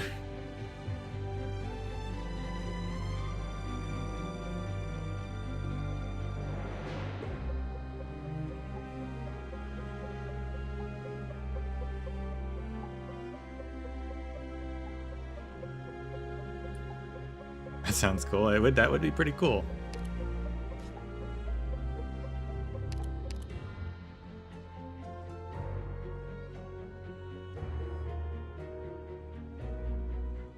Repositionable bomb. A bomb whose explosion can suppress the effects of Sarkaz witchcraft. A prototype delivery platform originating from Victoria.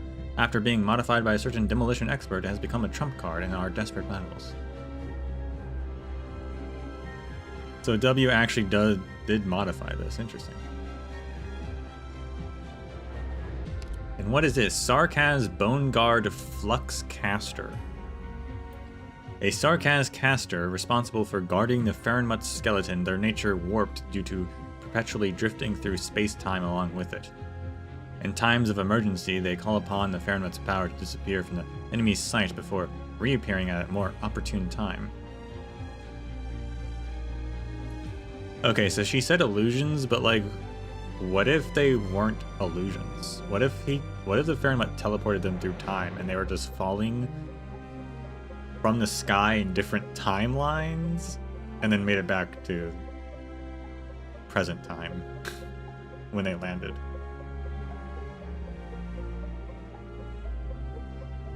And also, does that mean are they transporting their supplies through time?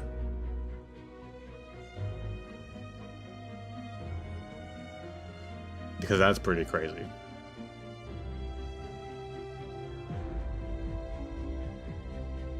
Like, what if that market scene wasn't even like present? What if that was like in the past or something, and they like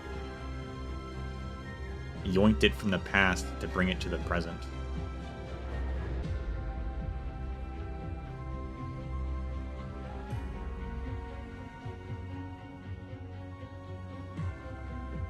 So, when defeated, within range of a blood-calling altar, slips into turbulence in space-time and cannot be attacked. Will revive on the field when affected by an altar's pulse. Okay. Okay. So until the altar's destroyed, I guess they'll just keep doing this. Okay.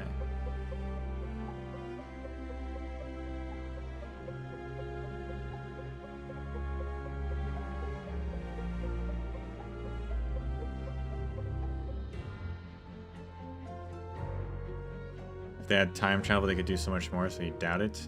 Well, it depends on what the limitations are, you know? It doesn't seem like it's full time travel.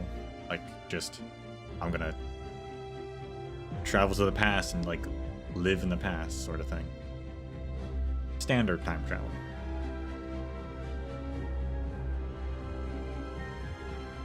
Who knows? Maybe we'll find out. Or maybe it's just, I mean, it sends illusions of time into your mind telepathically.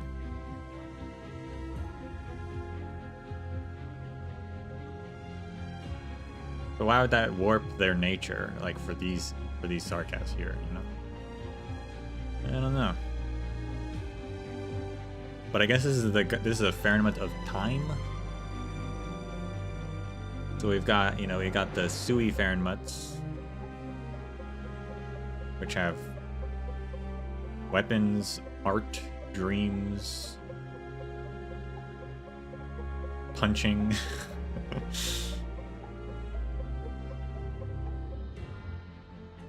We got Alive Till Sunset, which is singing, rock music. Sami, which is nature. Also, Yerig is also nature, though. Or not Yerig, but Yeragander, or whatever her full name is.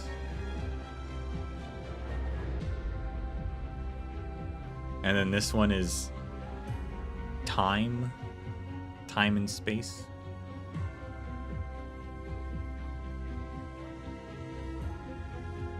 Nah, this thing's not a Sui, brother. It's like an undead whale. The Sui are dragon people.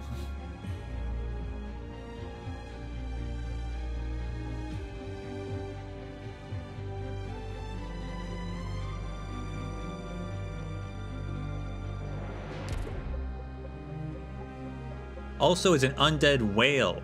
Hey. Hey, Rhodes Island has a whale. What's up with that?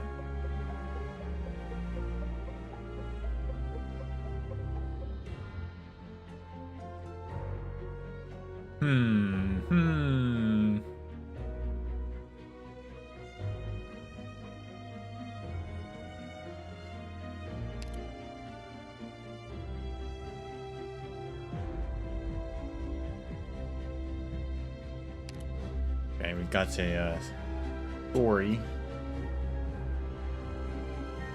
those espying the crown. It's no use fleeing. The bloodline's predestiny will always catch up in the end.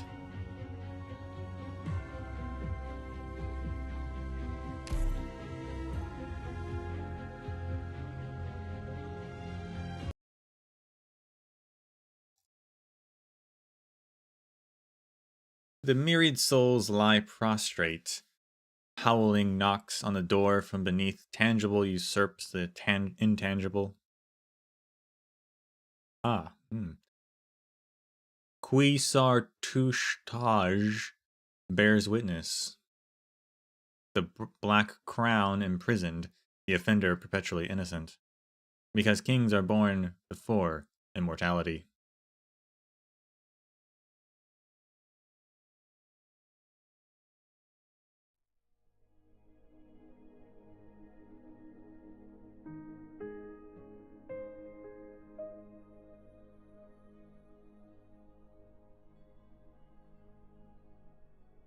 Is W back yet?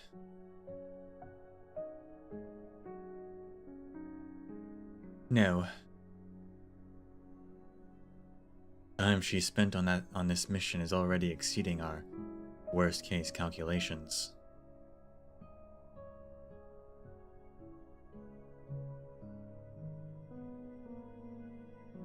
How's Nightingale doing?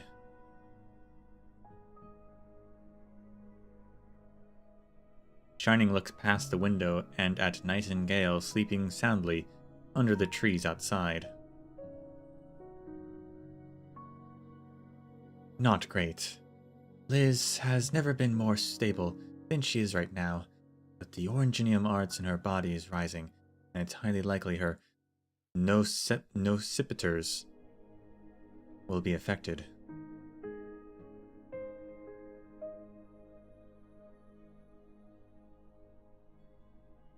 This can't be ordinary infection symptom. Perhaps it's due to the Sarkaz witchcraft devices on the battlefield, or maybe the whispering of the Revenant, I don't know. There's no way I can tell Liz that I feel her pain, for I have no idea what's going on. But yesterday she was happily telling me how she hasn't been feeling any pain in her dreams for a long time now.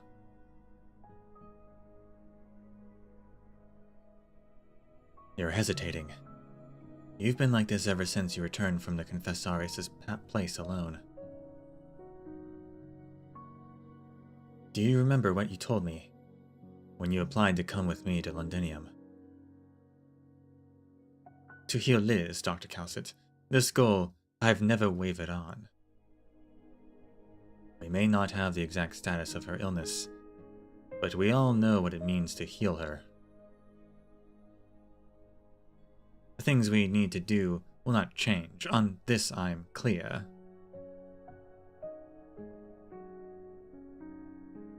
I have faith in you both.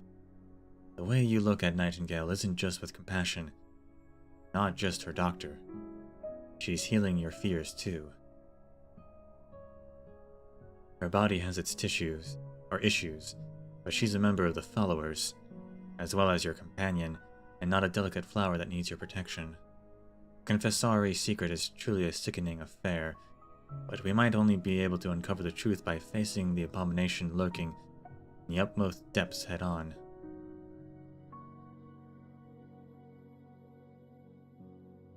I know you may be somewhat worried.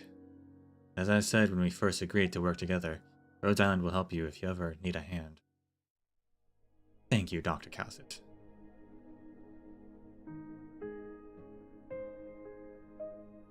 A blue fowl beast chirps as it lands on Shining's shoulder. This is Liz's usual way of greeting her.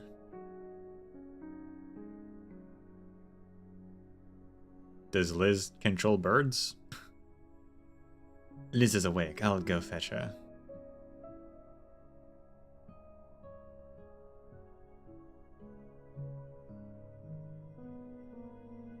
I'm fine, Shining. You don't have to worry. You don't have to look after me so meticulously. Liz, we were just discussing your condition. and there are some signs that aren't too great. The vicinity of Londinium has turned into a war zone, and there are some things that are affecting your health. Dr. Cowthit and I are currently discussing our next course of action. This place is just a temporary foothold. Shining, come here, closer. Alright. Look at you. Why wear that face when you've already made up your mind? We can't run forever.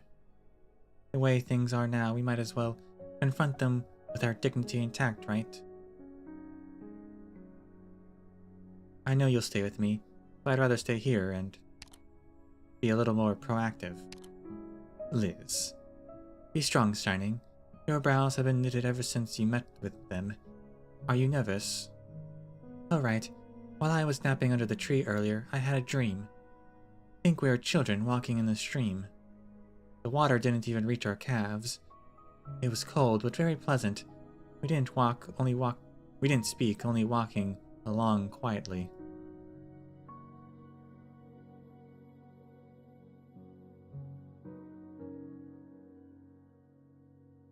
And when I woke up, I saw a strange foul beast pecking at its own plumage.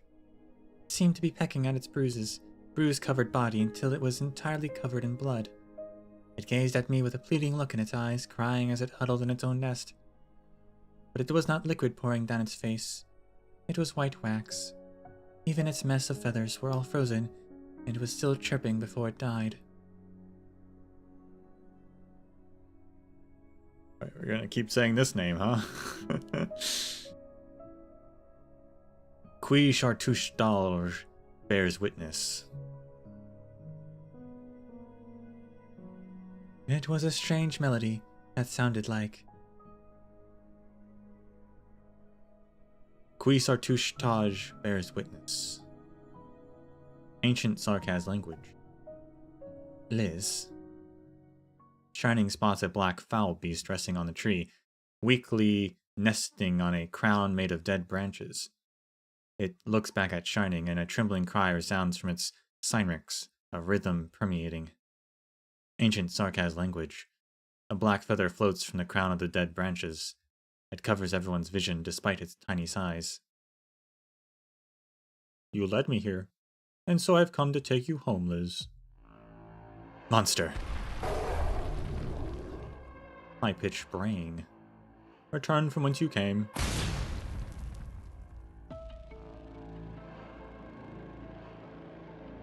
The structure is so fragile, it seems Teresa's blade is sharper than I imagined.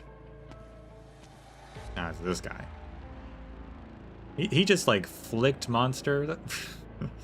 Dang.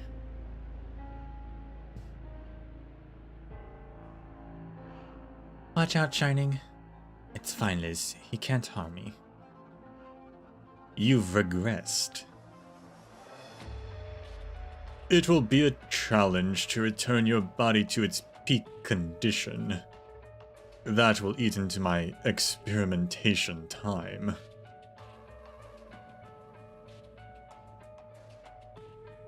To think you'd willingly leave that sword lair of yours.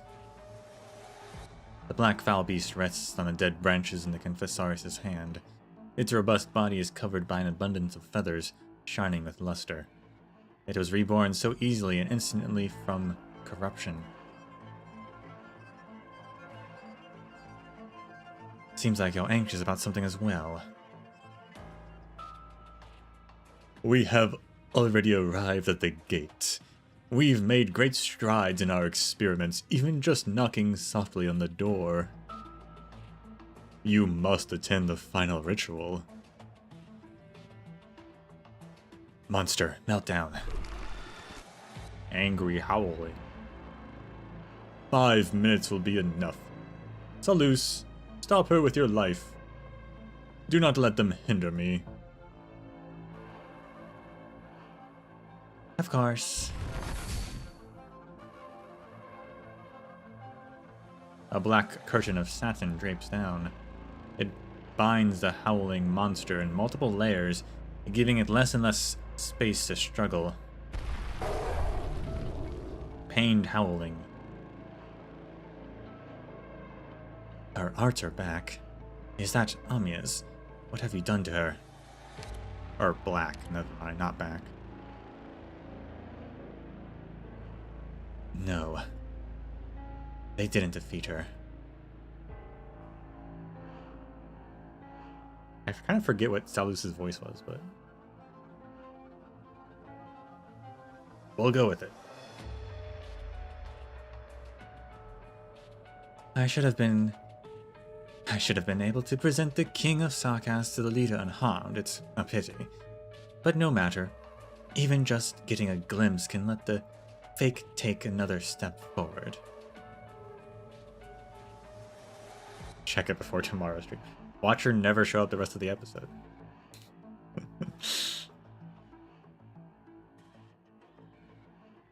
So, little creatures, don't disturb our leader at work. Follow me elsewhere to wait till he's done.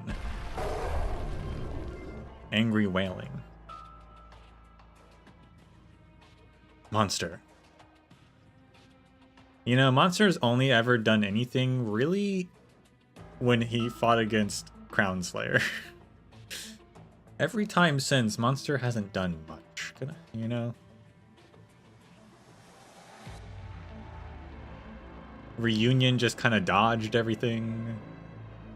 These guys are actually beating it.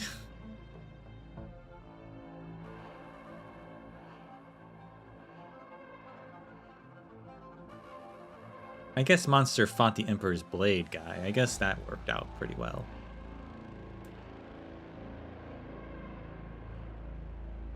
And we did beat up Hoholiak, that's true.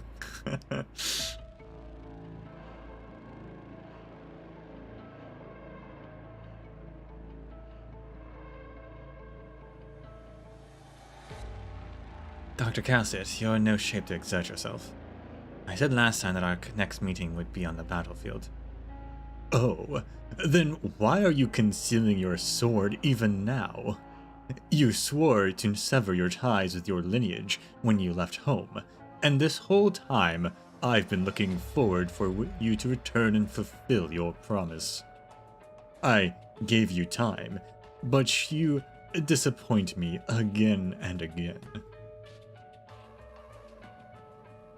We were supposed to produce the next time. We would have created the most intangible bloodline in the last 100 years.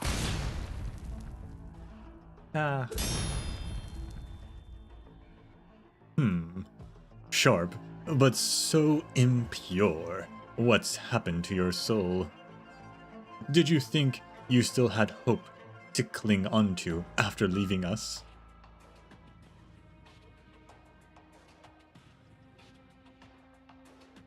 Liz, come back.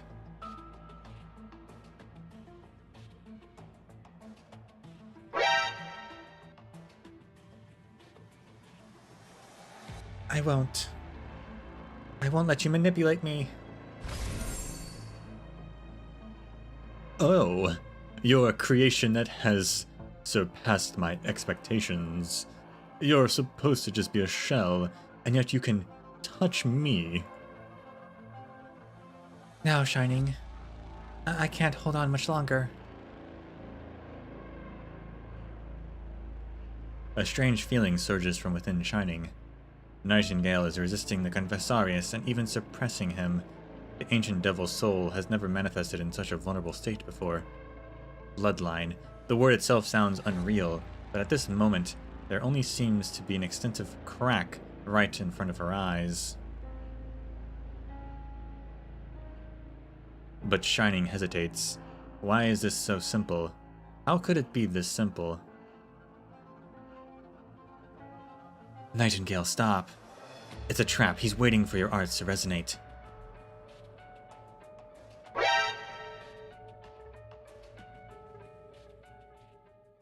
Time slows down.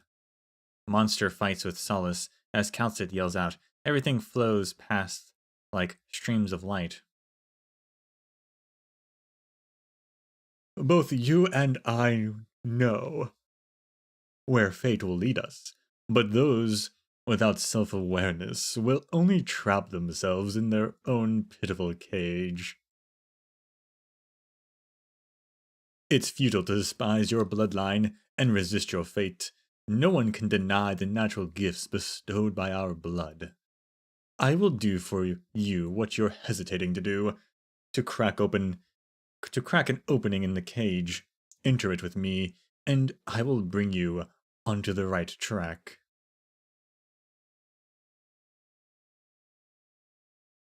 Think it through before you make your choice.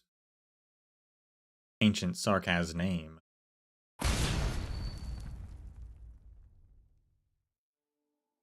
A white sword pierces through a heart atop a stone platform covered with dead branches. Shining remembers the first time she cried. She remembers just how amazing it was, the birth of an unexpected emotion. A brand new soul is carved anew under the blade. I've seen pain. Your tears. Accidents are bound to bring surprises. You could have stopped your explorations here and now, but you just can't bear to destroy the ignorant consciousness in that hollow shell. And so you sow memories into the empty husk instead.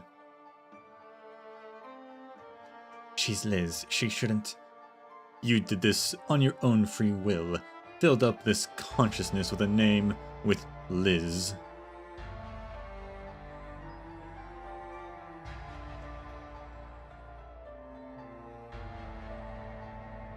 Liz is afraid of the completely silent person sitting across from her at the long table. They agreed to sit here every night at the same hour for dinner together, but the white-horned Sarkaz opposite of her, with a sword in her hands, no longer speaks or moves outside of recording her every action she can remember today. Liz always asks herself, have I done something to upset her? Liz misses the beautiful memories of how their lives were before. I keep having the same dream every day. I dream of us as children, walking in a stream hand in hand. Then I flew upwards and kept going higher and higher. You couldn't hold me back, and I saw you crying from the clouds. Every time when I wish to return to your side, I always wake up in pain. I ache from your suffering, and I want you to bear it, and I want to bear it for you. I just need you to tell me why you feel this. Quisar Shinog, which I guess is a different name.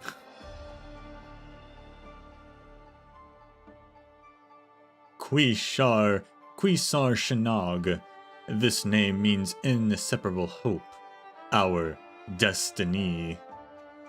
Poor Liz. She thinks it's all her fault because of the momentary kindness you showed her. I've already abandoned that sinful name. I'm called Shining now and always will be. Is that so? Are you sure you can resist your family's destiny that has carried on for a millennium? I'm looking forward to it.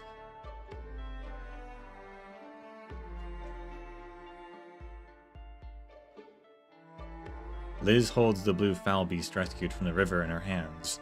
The indigo feathers are trembling, and the cold river water makes her shiver.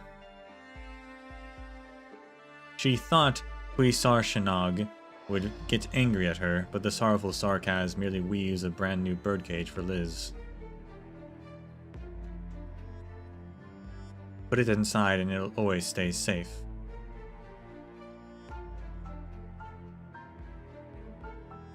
I'm sorry, Quisar Shinog. I didn't mean to endanger myself by going into the river to save it. But I just couldn't watch it die.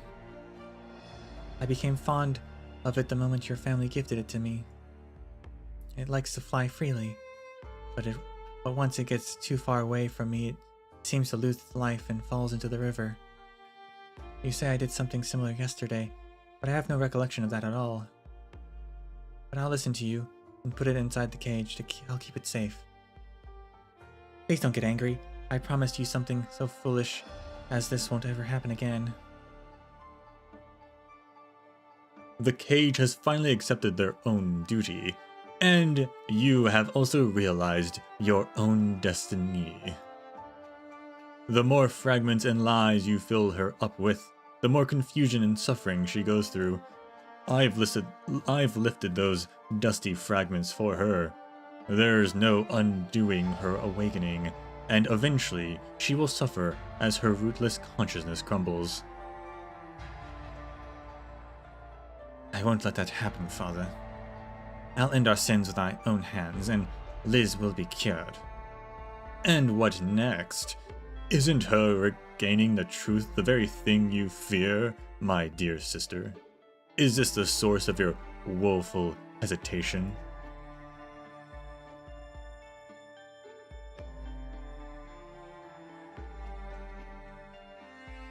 Cherish it with your all, and you never disappoint me.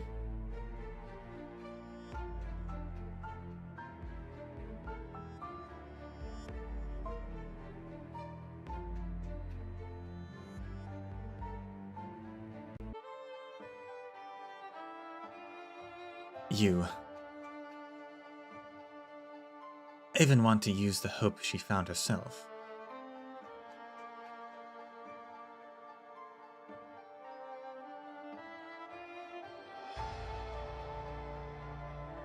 Shining, are you there?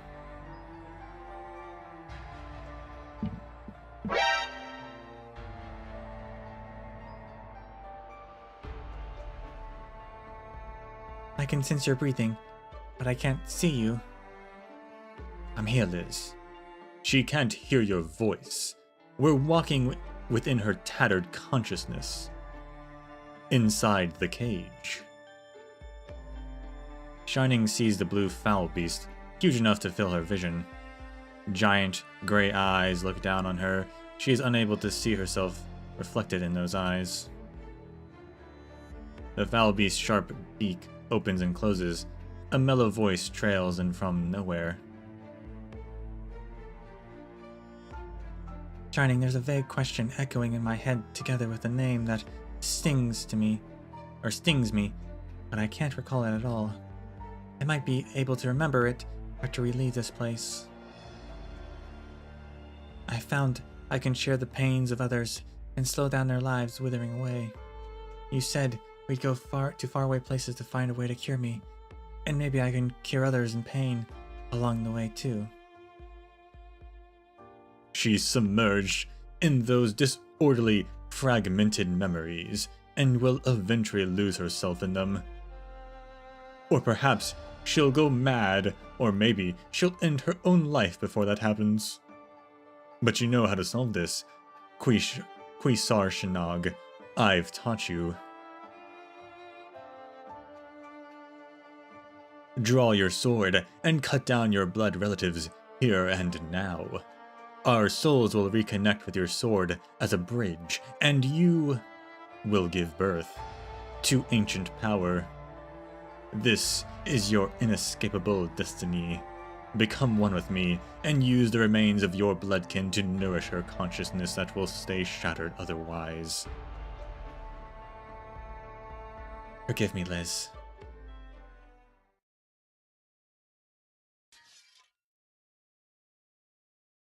Shining clutches the sword in her arms, and the Confessarius' hand is already pressing on the scabbard. At last, Quisar Shanag.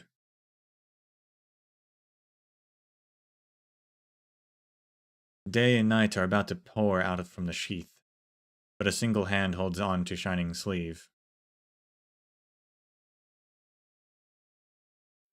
Cute. Shining, I like your new name much better. Liz. I feel like I've slept for a long time, lost myself within an infinity of fragments. But I heard your voice, and you guided me to a place buried underneath the countless fragments. I dug up some of my splintered memories there, and I still haven't remembered them all. But I've recalled the question that I should have given you my answer to long ago. I forgave you long ago, and even before you resolved to seal all the memories of that laboratory away. So I'm angry with you for deciding to act on your own without asking me. Liz, I have always loved the name you chose for me. Don't run away and bear everything by yourself. Didn't we promise to face it all together? Shining sees Nightingale's eyes and her smile. When she comes back to her senses, the hand has already quietly slipped away from her sleeve.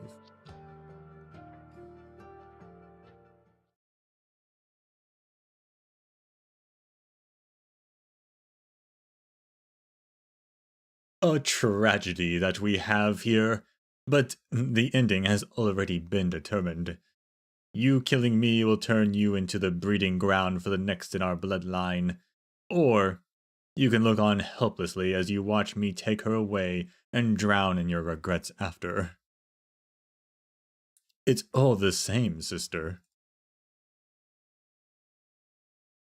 Sir, we need to retreat.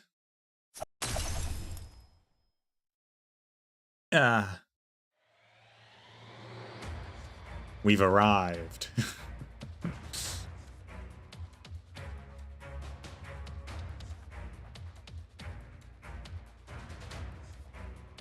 How many bloodlines have you yet to touch, Chimera? Show me.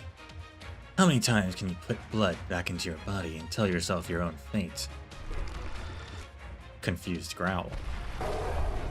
Huh? Monster? Question mark? Angry howling. Excited cry. Your little monster's copy is quite poor. Is this because you're not as strong as you were before your rebirth? Or is Dame Calcit, beloved of all tribes, even more injured than I thought? Disdainful roar. Oh, it's the Matsu. Oh. Oh, okay, interesting.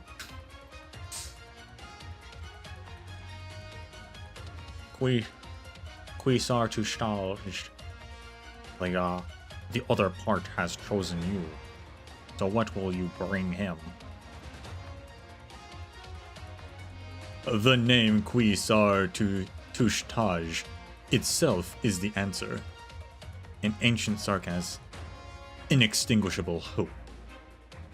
Quisar Shinog, the cage is already awake. If you continue to keep her by your side, she will only, like the dewdrops of early dawn, evaporate and fade away in the light. I will take her away, and I will help you maintain her. I will help you make amends. I will forge this cage into a crown, and then we will be the King of Sarkaz for all eternity.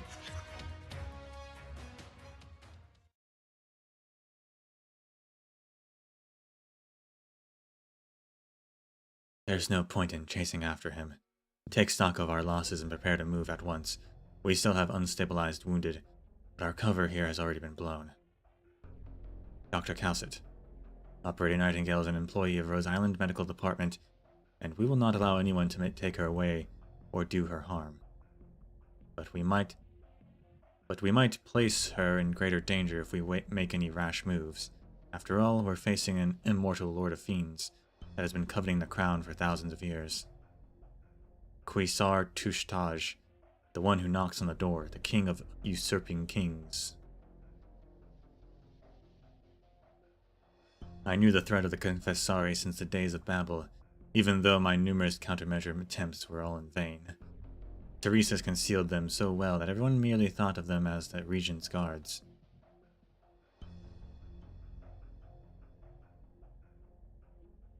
Please be at ease. I know what we have to do now. I thought you'd be less calm than this. What's your plan? Liz, she made her own choice. A choice even I never dared to think of. Daring, aggressive, and also the most effective method. It seems like the one afraid of loss and death has always been me. What I need to do is to catch up to her. I believe in you both. How's Amia? Asked Alon. She and the doctor were also beset by the Confessori's surprise attack and are now with Logos.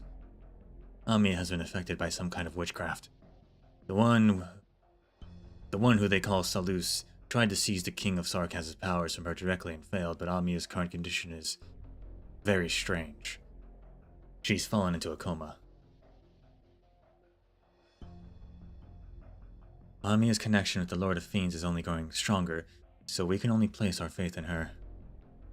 We also discovered several of the vampire's art circles, accompanied by some illusion from history. The doctor mentioned that the oranginium used to build these art circles was very special.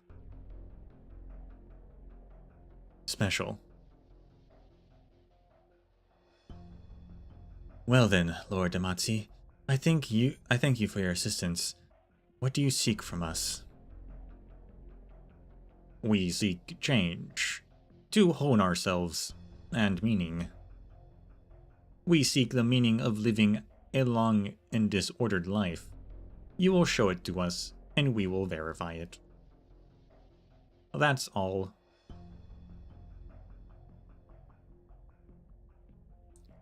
Tell Closure and Feist to sweep this place thoroughly. We'll leave in 3 hours.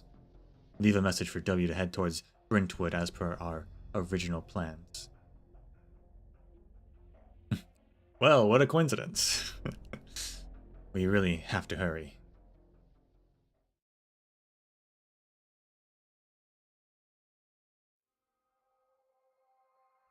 So the Confessori's goal is like collecting all the bloodlines into themselves, and then including the King of Sarkaz.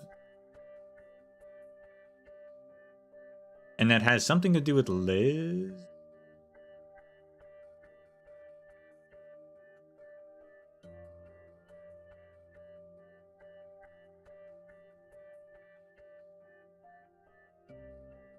Don't know much of Liz's story, really. I've never read her profile, because I didn't have her for a very long time anyway.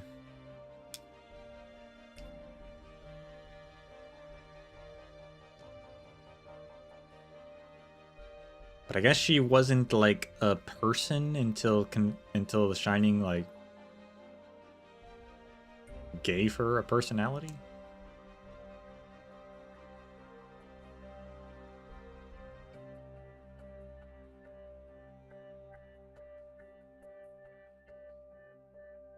Infected child.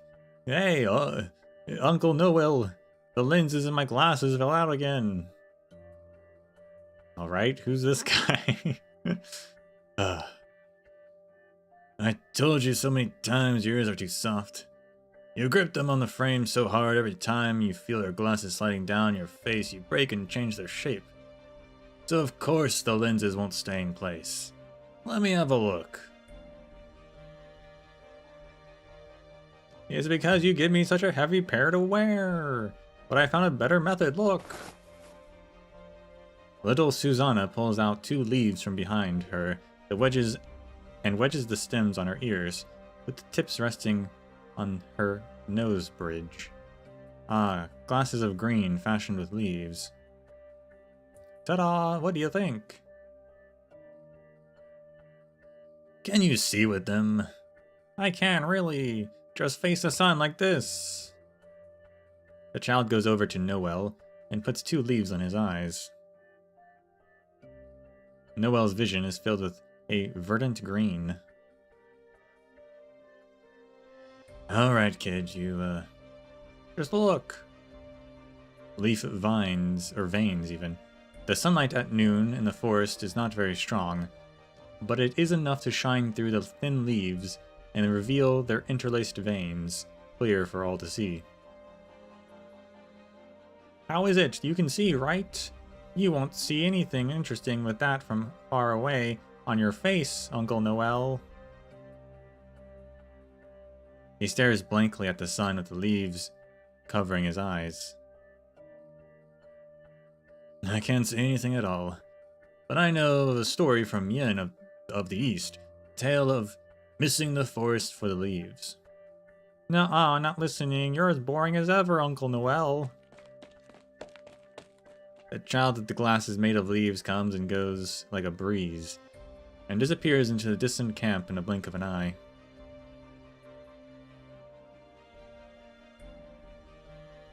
Okay, this is a reunion thing. I was like, who's this new character?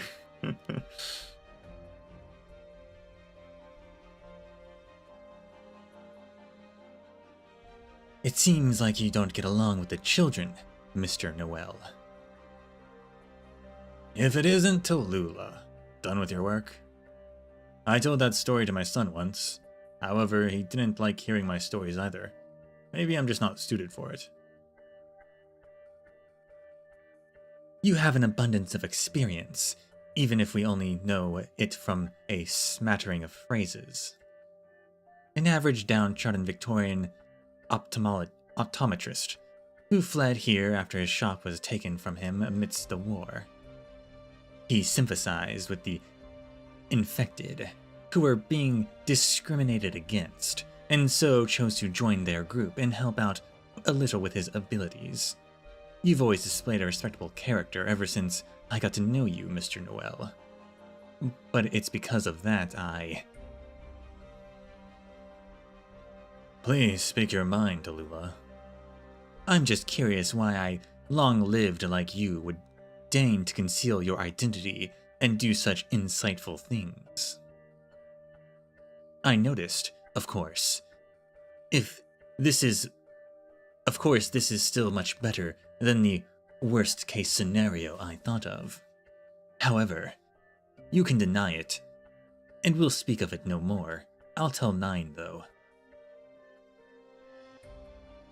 I won't.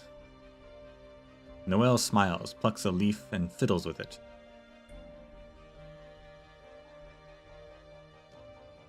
There are actually many Victorians who I'm well acquainted with that know of my identity. I only wish to avoid scaring my travel companions.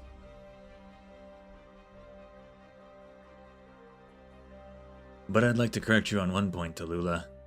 I'm not deigning to act like this. My longevity aside, I doubt I'm any more talented than ordinary people. The long-lived gain their longevity through different means, as diverse as the original arts they use. But we aren't always influential figures, Tallulah. In fact, I'm much more interested in your story. A descendant of the Red Dragon, founder of the Reunion, and the leader of the infected movement that took off in Ursus. To think he'd still act so shrewdly towards the so-called long-lived. Who exactly are you, Mr. Noel? Just some guy. 150 years ago, I was telling my third son the fables I learned from my travels in Yin, and he left my side from impatience. And as I stood before his granddaughter's granddaughter, I was once again a stranger in a large family. So now I harbor anger and pain inside me. Giving up entirely on both family and love as I try to locate the villain hiding in Victoria who manipulated my fate. I spent the last century researching the long-liveds and the gods and the masterminds and the immemorials and myself. I tried to benefit from the system of nobility to hone my Oranginium arts, to accumulate wealth and exchange it for secrets. I tried every method you can fathom to get closer to the truth, but haven't been successful at all. I didn't manage to become nobility or wealthy. I only had a little shop, that's all I really had. Combat-wise, I might not even be able to defeat Mr. Guard. Time has only taught me to recognize the reality that I hold no talents at all. That's the story of an ordinary person, Tallulah. This tale I can freely share with you. Noel drops the leaves that were in his hand, and the breeze blows them far away. He dusts himself off and picks up his suitcase once more. Please rest assured I hold no ill intent towards you all. I only wish to find the hand of fate that cursed me. She hides behind the country, treating her monarch as her glove, and the city-state her chessboard. She merely looks upon everything labeled Victoria with a cold gaze. If needed, Victoria can even be destroyed and rebuilt and toppled, or topped off with a new flag after. How can I believe she isn't involved in our current turmoil of absurdity? She's definitely hiding within the Dukes, watching the Sarkaz and Victorians engage in mutual slaughter. Bloodshed and sacrifice are merely heartless parameters and indicators to her. Perhaps you might have been manipulated by a similar pair of hands before. You have royal blood running through your veins after all. She has no reason to let you nor Alistair's daughter go.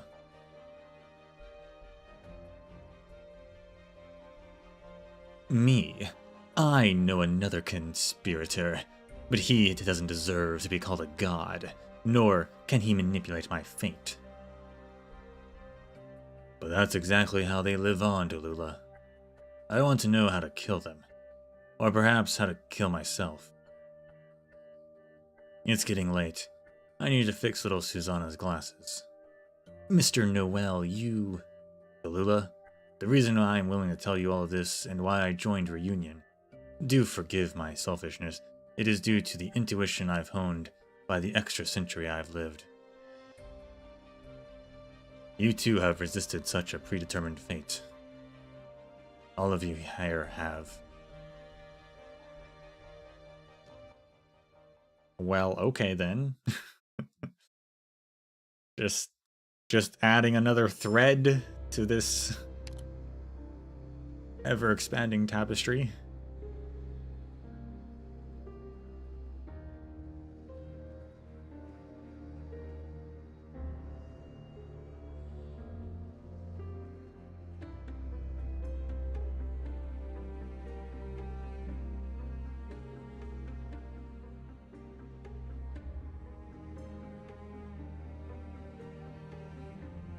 So he's some guy who's lived for, I guess, only just over a century. But he wasn't supposed to. He was supposed to just be a normal dude. Someone made him long-lived. Interesting.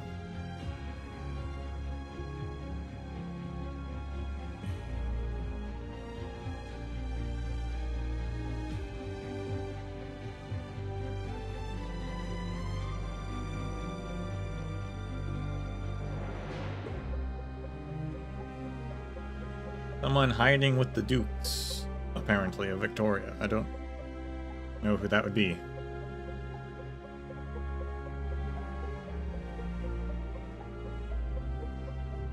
Unless it's Harmony. Seriously, what's up with Harmony? I blame the Stellaron. Oh no.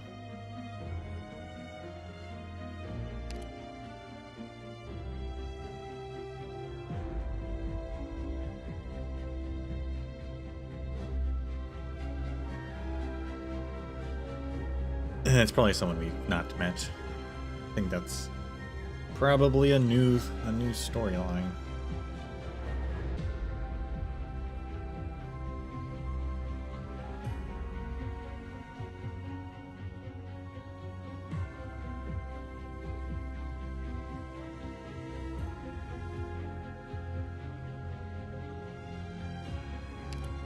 All right.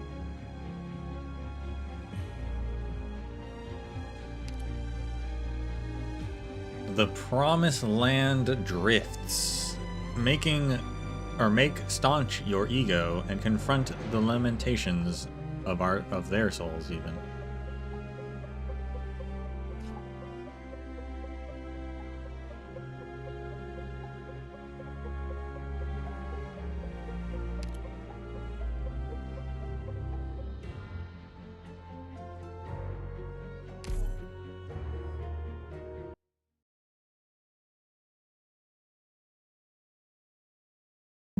Oh, we're just going straight into it. Okay. Fair enough. Orignium, are you to blame for this battle? Sark has body or bone guard. Prevents the bond from moving. Oh. But is more likely to be attacked by friendly units upon receiving damage and reduces the attacker's attack speed. I see.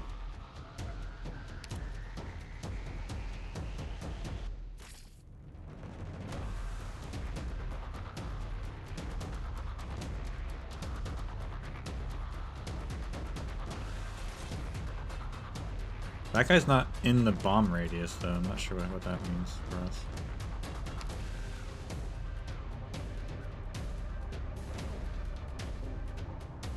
Same battlefield, different day. You saw nothing.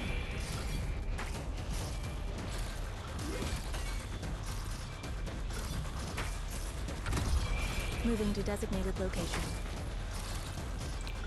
Moving to designated location. Enough. Time to end this. Please, trust in me.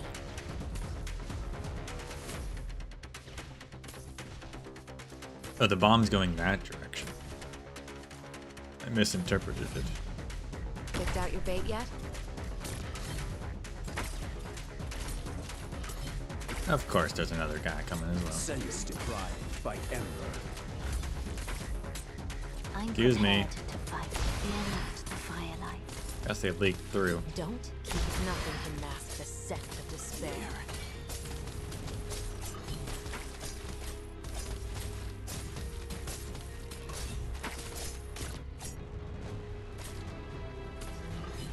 Radical strategy, but I can work with it. Sense deprived by Ember. Oh, I can't put anyone over there, too. Oh, gross. Gross.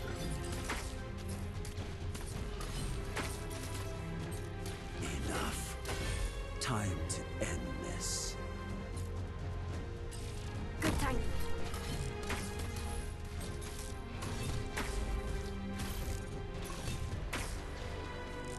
Enough. Time to end this. Don't keep it better watch your step. Nature should not be disturbed.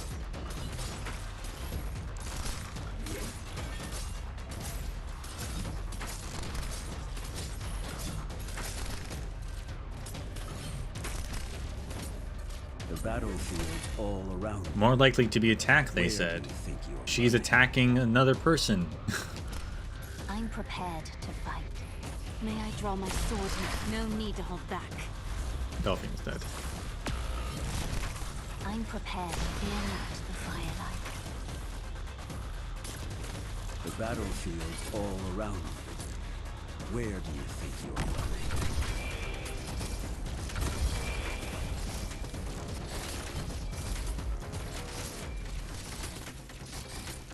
I know what you can't hide your fear. Dude.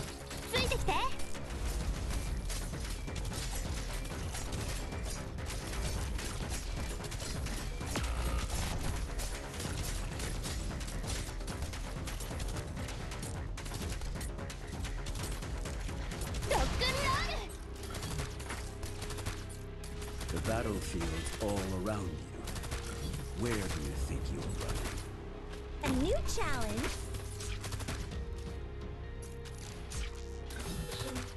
What? Huh? What?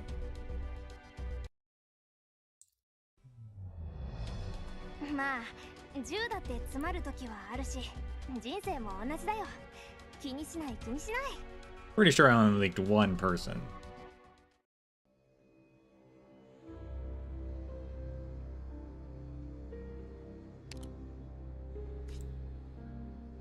Alright, these guys, they're weak to arts. Who would have thought?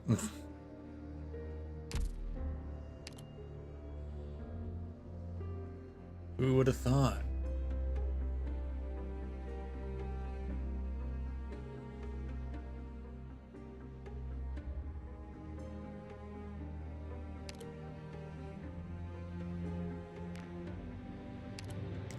Gonna Yeah, ifrit I them. heard ya. Sorry, Delphine.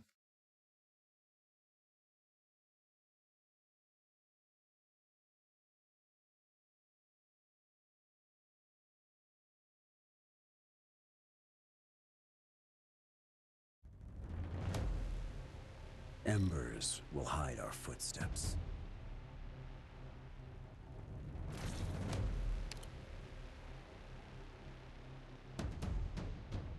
Same battlefield, different day.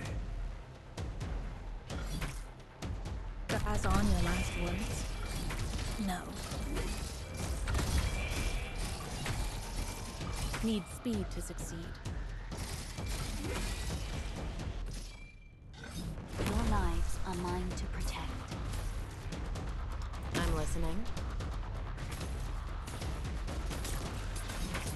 Don't doubt your own judgment. I know what. I will sink your corpse into shadow. No one will find it. Fear not the firelight. How did it already leak? What do you mean? There was literally no one. I literally did not see a single thing go into the objective. Let's wrap it up here. I'll take care of the mission report.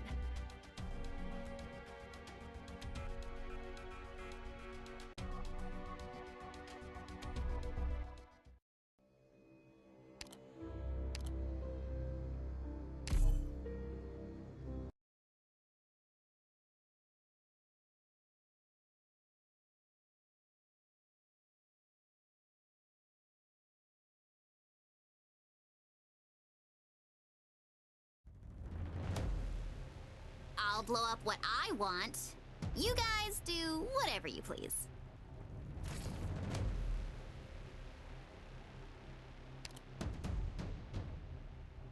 Order acknowledged.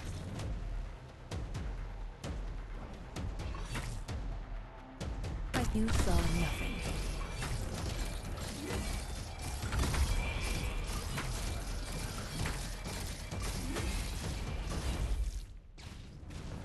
Moving to designated location. Picked out your bait yet? Please, trust in me.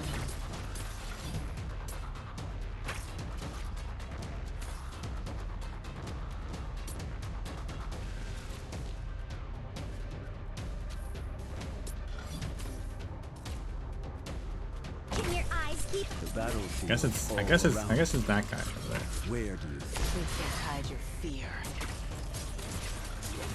Feels fresh as losing sight.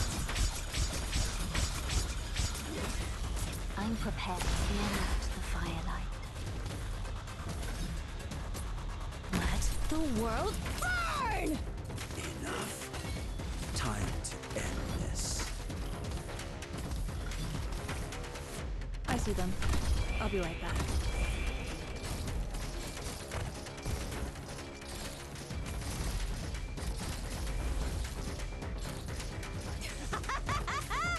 Keep screaming!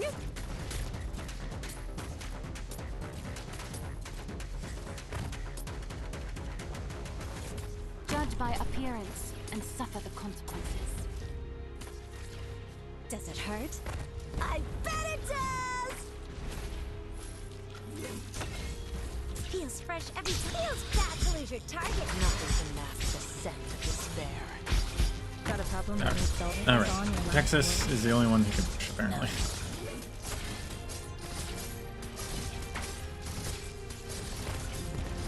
Moving to designated location. Moving to designated location. Sense deprived by This empty. endless burn. You needn't fear.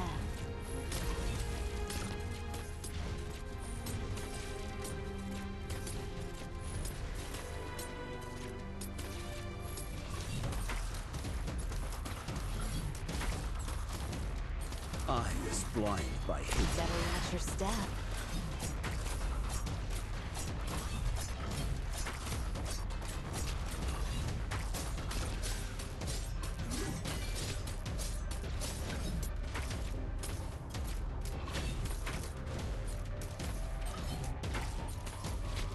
The battlefield's all around you. Where do you think you're running?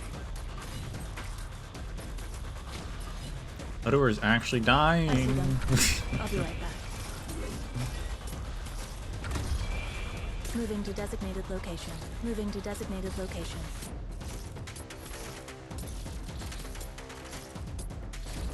May I draw my sword in a fine opportunity?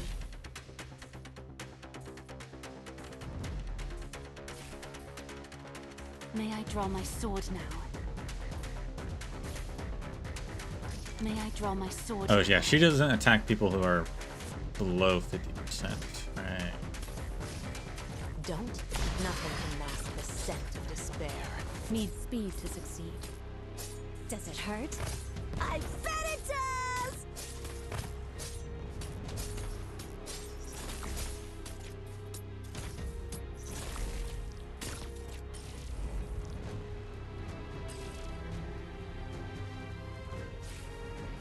It might be combo Delphine with Absinthe. I believe Absinthe, her skill stops her attacking things above 50, maybe? Or maybe it's above 80 or something, but they could help finish each other's enemies. I'm prepared. I am Dublin. Enough. Time to end this.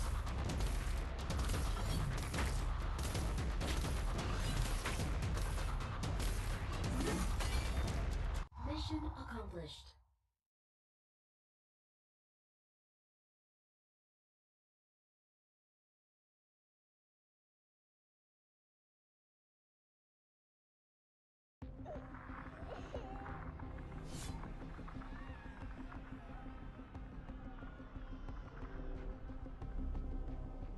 Where am I? Pain, rip, shatter. Every bit of suffering is piled upon my body. Every person killed silently is myself. No, I must.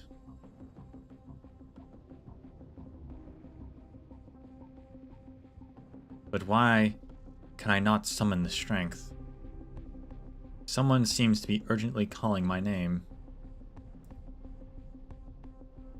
Amia, you promised me. Incoherent voices. Is that the doctor? I cannot tell. I want to reply. I try to open my mouth just to tell the doctor I'm fine. The pain starts to fade away as the chaotic scene finally becomes clear.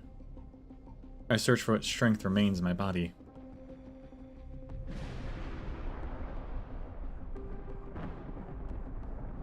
I see cities devastated. I see Oranginium blanketing the land. I see you.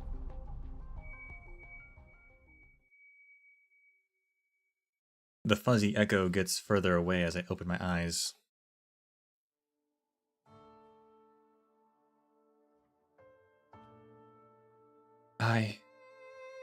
Is this a battlefield?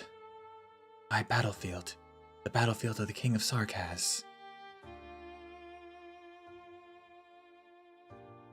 An army lies dormant behind me, silently raising their banners up high, soaked through with blood, pain, and suffering. Of ours, of our enemies. No snap.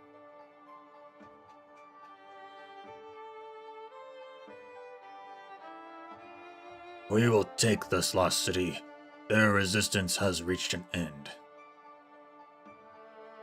You are the king of the Naxahir court. What's your name? I have no name. I am merely your loyal subject, King of Sarkaz. This is your fate. You will bring us salvation. All that we fervently wish for, all that we have finally achieved, salvation. I nod slightly.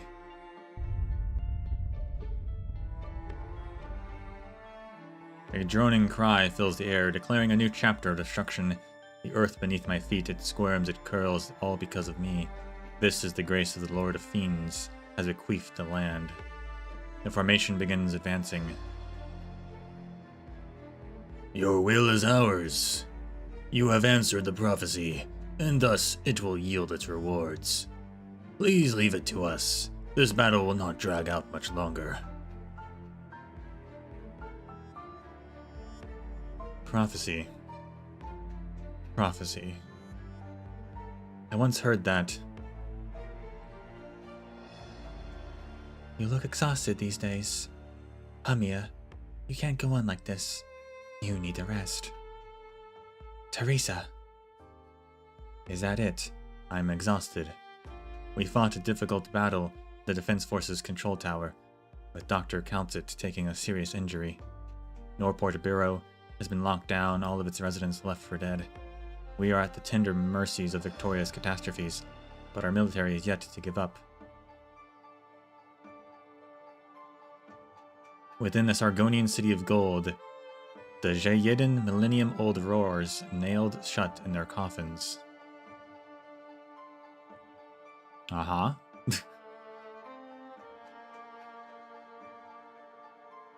Drilligström's spires rotted and crumbling, not a tune ever to ring out again. The eternal holy city of Laterano, its pure white cathedral dyed in black, their ancient betrayal paid in blood, or paid in full. Even under the tides, the arrogant A-gear bow their heads to me. For those still try to uphold their dignity, I claim them one by one. And all of these, one solitary figure remains constant. Is all of this my doing? Is all of this my doing? These are all things you need to do, Amiya. You have come to the origin of it all. This is also our fated end. I feel something flowing out the edges of my eyes. Teresa raises a gentle hand and wipes away my tears. Don't be like this, Amiya. King of Sarkaz, I personally placed this crown upon your head and brought to you this pain and glory. We will face it together. This is the will of the myriad souls. We cannot deny it. The more you reject it, the more you suffer. The more you resist it, the weaker you are. Teresa's face begins to blur. All of them are telling me this all at once. Across millennia, all of the Sarkaz within the myriad souls, they are telling me this. There is no rebuke, no terror. They just truly wish for me to be at peace once more. We have seen so much defiance of fate, prophecies manifested, early before those who defy it, and it is clear as day where they will ultimately fail. We are grateful for those pointless challenges. Through their struggles they weave an ode to heroes, yet the heroes themselves are destined to perish. The more you reject it, the more you suffer. Because you understand, all choices, all struggles, all fatigue, the sorrow you swallow, they bear no meaning. Rejecting it only embitters the gentle hand of fate. The more you resist, the weaker you are, because you realize all fights, all resistance, the blood we spill, are haggard words. They have no destination. Resistance only fills your destined home with thorns. Why bother? Why bother? We only wish for you to rest. Close your eyes, Amiya.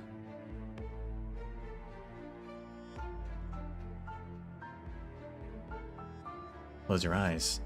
Millions of kin bow down before my rusted throne. They will bear Asdal here. The king spurs them. The king drives them. The king enslaves them. This is your mission. This is my mission. This is my predestined fate. A good ending is never earned. This is fate. I tasted too much. I fought fate so many years. In the end, I could not win. But you, maybe you're... Will you admit it?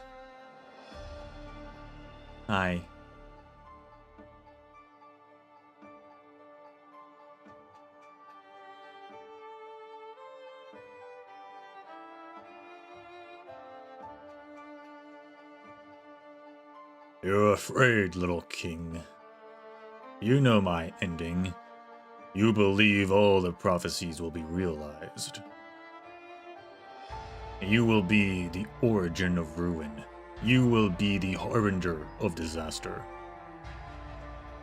You decide, you accept. Really?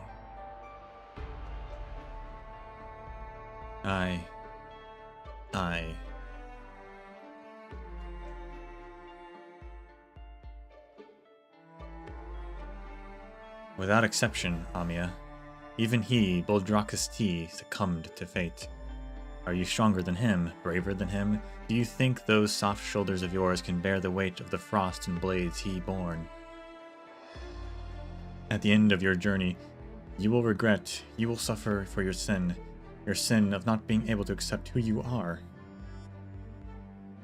Look at your hands, child. Look at your hands.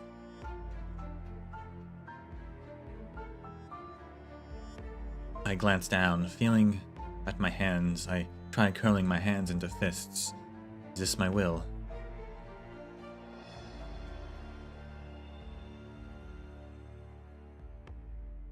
On the vast battlefield I stand alone. Innumerable corpses. The black crown hovers above her head. I see you, black crown on your head. Melting millions of lives into nothing but memories. I see the Lord of Fiends, enslaving all peoples, everywhere. You will regret. You will fall in regret just like me. The final destination is still here. When death approaches, you will realize that all prophecies are inevitable. I am the most horrific disaster to afflict our world. I am the most horrific disaster to afflict our world. I step forward, towards Amiya, towards myself, towards fate itself. Then... Black arts weave into a sword, stabbing the Amiya in front of me, stabbing myself through the chest. Then I will kill you. Even if you are me, you are the Lord of Fiends. I once made the same choice as you. I thought that I was strong enough, powerful enough to unbind myself from fate's shackles. You can't do it, Amiya. You can't do it. Really? Maybe. You may have tried once. You may have faced all sorts of bitterness and still fallen to the same abyss in the end. But I haven't. I have not walked on your so-called fated path. I will challenge you. I will challenge you in the King of Sarkaz's name, Amiya. If the end of it all was set in stone long before by those prophecies you espouse, if the meaning of our lives are just to prove your inevitable conclusion, then why do we live? Why do we exist? The Patriot's lifelong struggle, Dr. Calcett's assiduous choices, Dr. Eleazar holding my hand and affirming our path. All of this just to become a footnote in fate's manuscript. I refuse to accept it. Amiya, this will only beget pain. It will be an endless torture. Married souls of Castle, I ask you, did Teresa break out of her own fate? Even Teresa's, did he face you head on? Teresa, she handed over this crown to me for this. She didn't believe in the predestined tragic future that you paint. Sarkaz myriad souls? Question mark. She is suffering now, listening to our voices with nary rest. If only to relieve her burden. King of Sarkaz, you must. No. Teresa doesn't need any rescue. The King of Sarkaz will no longer be a symbol of conquest and revenge. Maybe that's why I must be the one. How arrogant. How conceited. No, it is only because I have worn this black crown that I brandish my sword at you. You cannot escape fate's choice. The further you run from it, the faster it will come. I won't run. I'll wait here for it, fate. When your plans have dissipated, when your taunts fall short, I'll show you all. We, the peoples of this great land, can choose an ending for ourselves. I find the strength in my body. They call this power the King of Sarkaz, but I know it was never about the king.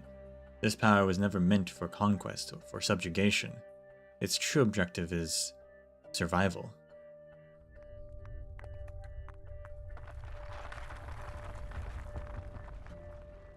The battlefield abruptly shatters. I hear a distant sigh.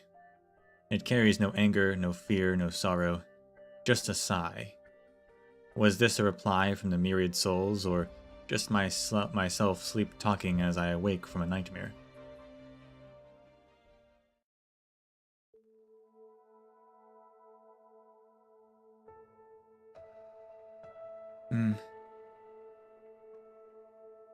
Namia, you're awake. A familiar voice beckons. I feel those lingering emotions dissipate. Do you feel alright? Any pain? You got hit by a Confessarius witchcraft. Did you have a nightmare? The doctor's voice always calms me down. I'm fine now. I lift my hand, the black arts sparking out as usual. The King of Sarkaz. Doctor, this power is not a curse. It's not forbidden witchcraft that brings disaster. Teresa passed it to me so that we can use it to find our own path. I trust you. The doctor holds my hands tightly. You're up, Amia. I'm sorry. It's fine, Logos. Whether or not I was caught by Confessari's witchcraft, I would have had to face this self-reflection eventually. In my dream, those voices proclaimed the prophecy again. Prophecy? Yes, the prophecy Patriot spoke of before he died. No matter what voices they were, it's all a trick of the Confessari. Don't worry about it. No. Was that a method of the Confessari's torture, or are the myriad souls simply deeply connected to my heart? Or maybe I still hold on to that scary prophecy deep down inside. It's not important, though. I already rejected their offer. Again.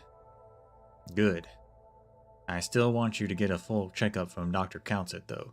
Your rings... I do. Logos, where are we, though? The sounds of footsteps approaches. It's some Sarkaz mercenaries. They're moving a crystal shard the color of blood onto a truck not far away. I recognize the girl leading them, Paprika. The doctor said she freed the workers in Highbury. Logos requisitioned the use of this Sarkaz transport squad's vehicle in the name of the Lord of the Banshees. We need to escape the Confessari pursuit. Yesterday, closers' drones found us. W's safe house that they were staying at was also attacked by the Confessari, and Nightingale was captured. The Confessari. We let our guard down against this Sarkaz squad named after the Confessari. Therese's plan also allowed them freedom of movement. However, they're finally left the shadows they've been hiding in. Dr. Paprika and the others are loading the Originium samples you need on board, but they're still wary of us. Right now, they're the only listening to me because they fear me. I might have to resort to threatening them with real curses soon. 5 batches of crystals should be enough. Ami is recovered as well. Then we will head to Brentwood next and meet up with Dr. Councet. Doctor, you look uneasy. What's worrying you? I fear that Teresus isn't looking for any sort of vampire witchcraft device. What he wants is an even more unsettling power.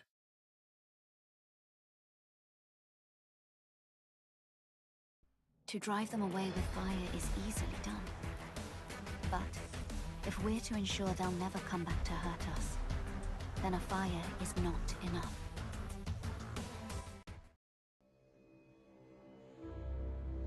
So I guess Ascalon left that group.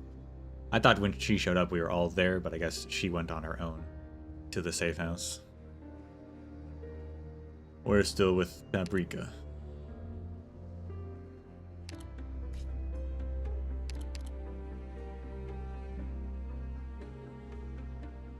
And we're all converging on Brentwood, where the Farenmut is.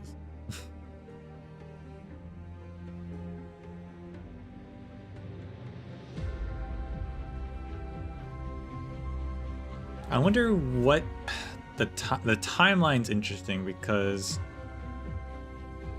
a lot of these characters seem to know what Farenmuts are. But I think this is still before the Sui stuff happens. I'm pretty sure the Sui stuff's further in the future.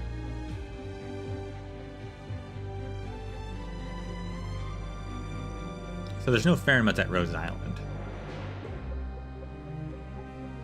But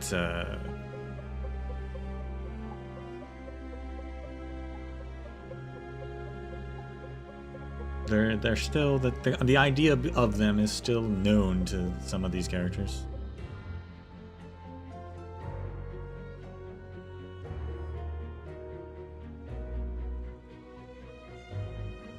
But I'm curious, like, what Farenmuts they've... Well, the Sarkaz knew about Ulshula, but I'm curious what other characters, what Farenmuts they have at least read about. That'd be interesting.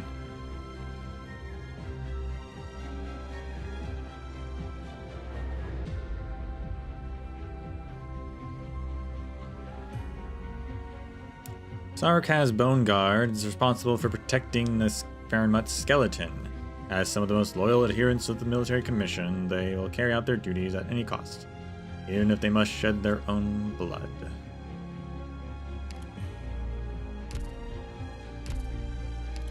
Did not get a thing. Oh, 311's the next one. We'll get that, I guess, later then.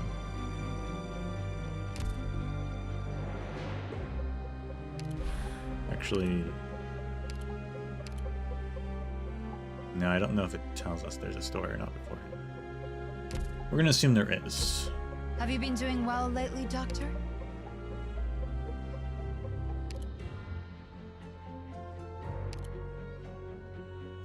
Oh, 311's also where we get the next support memo for. Okay, fine.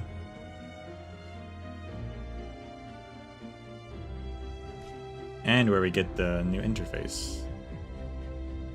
Nice.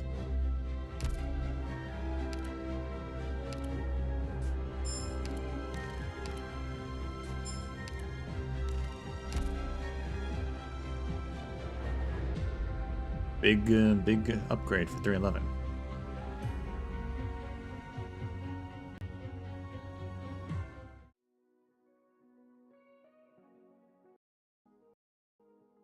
But yeah, we're gonna end it there.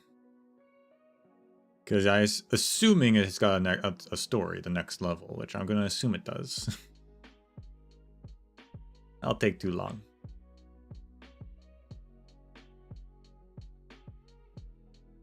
So far, so good. So far, so good on Hodor as well. Even for only being Elite 1, he's holding up pretty good. He was leaking, but... that was just because there's a lot of people, I guess. No one else would have really solved that. I had Flametail, who's also only 2 block. I mean, she could have become 3 block sometimes, so... that's not really an issue with Hodor or with Crushers. That's just how the game works. But so far, so good.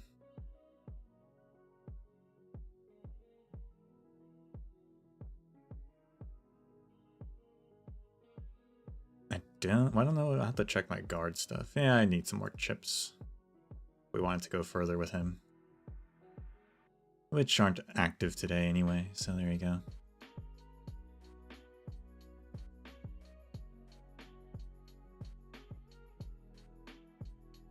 But we will pick up the Whirlpool that is Passion next week. Monday. So be there, or be as square as a lich's cube.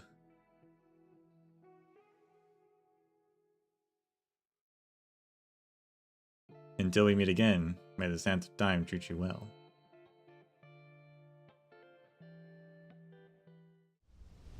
And we don't have to worry about H stages for a while.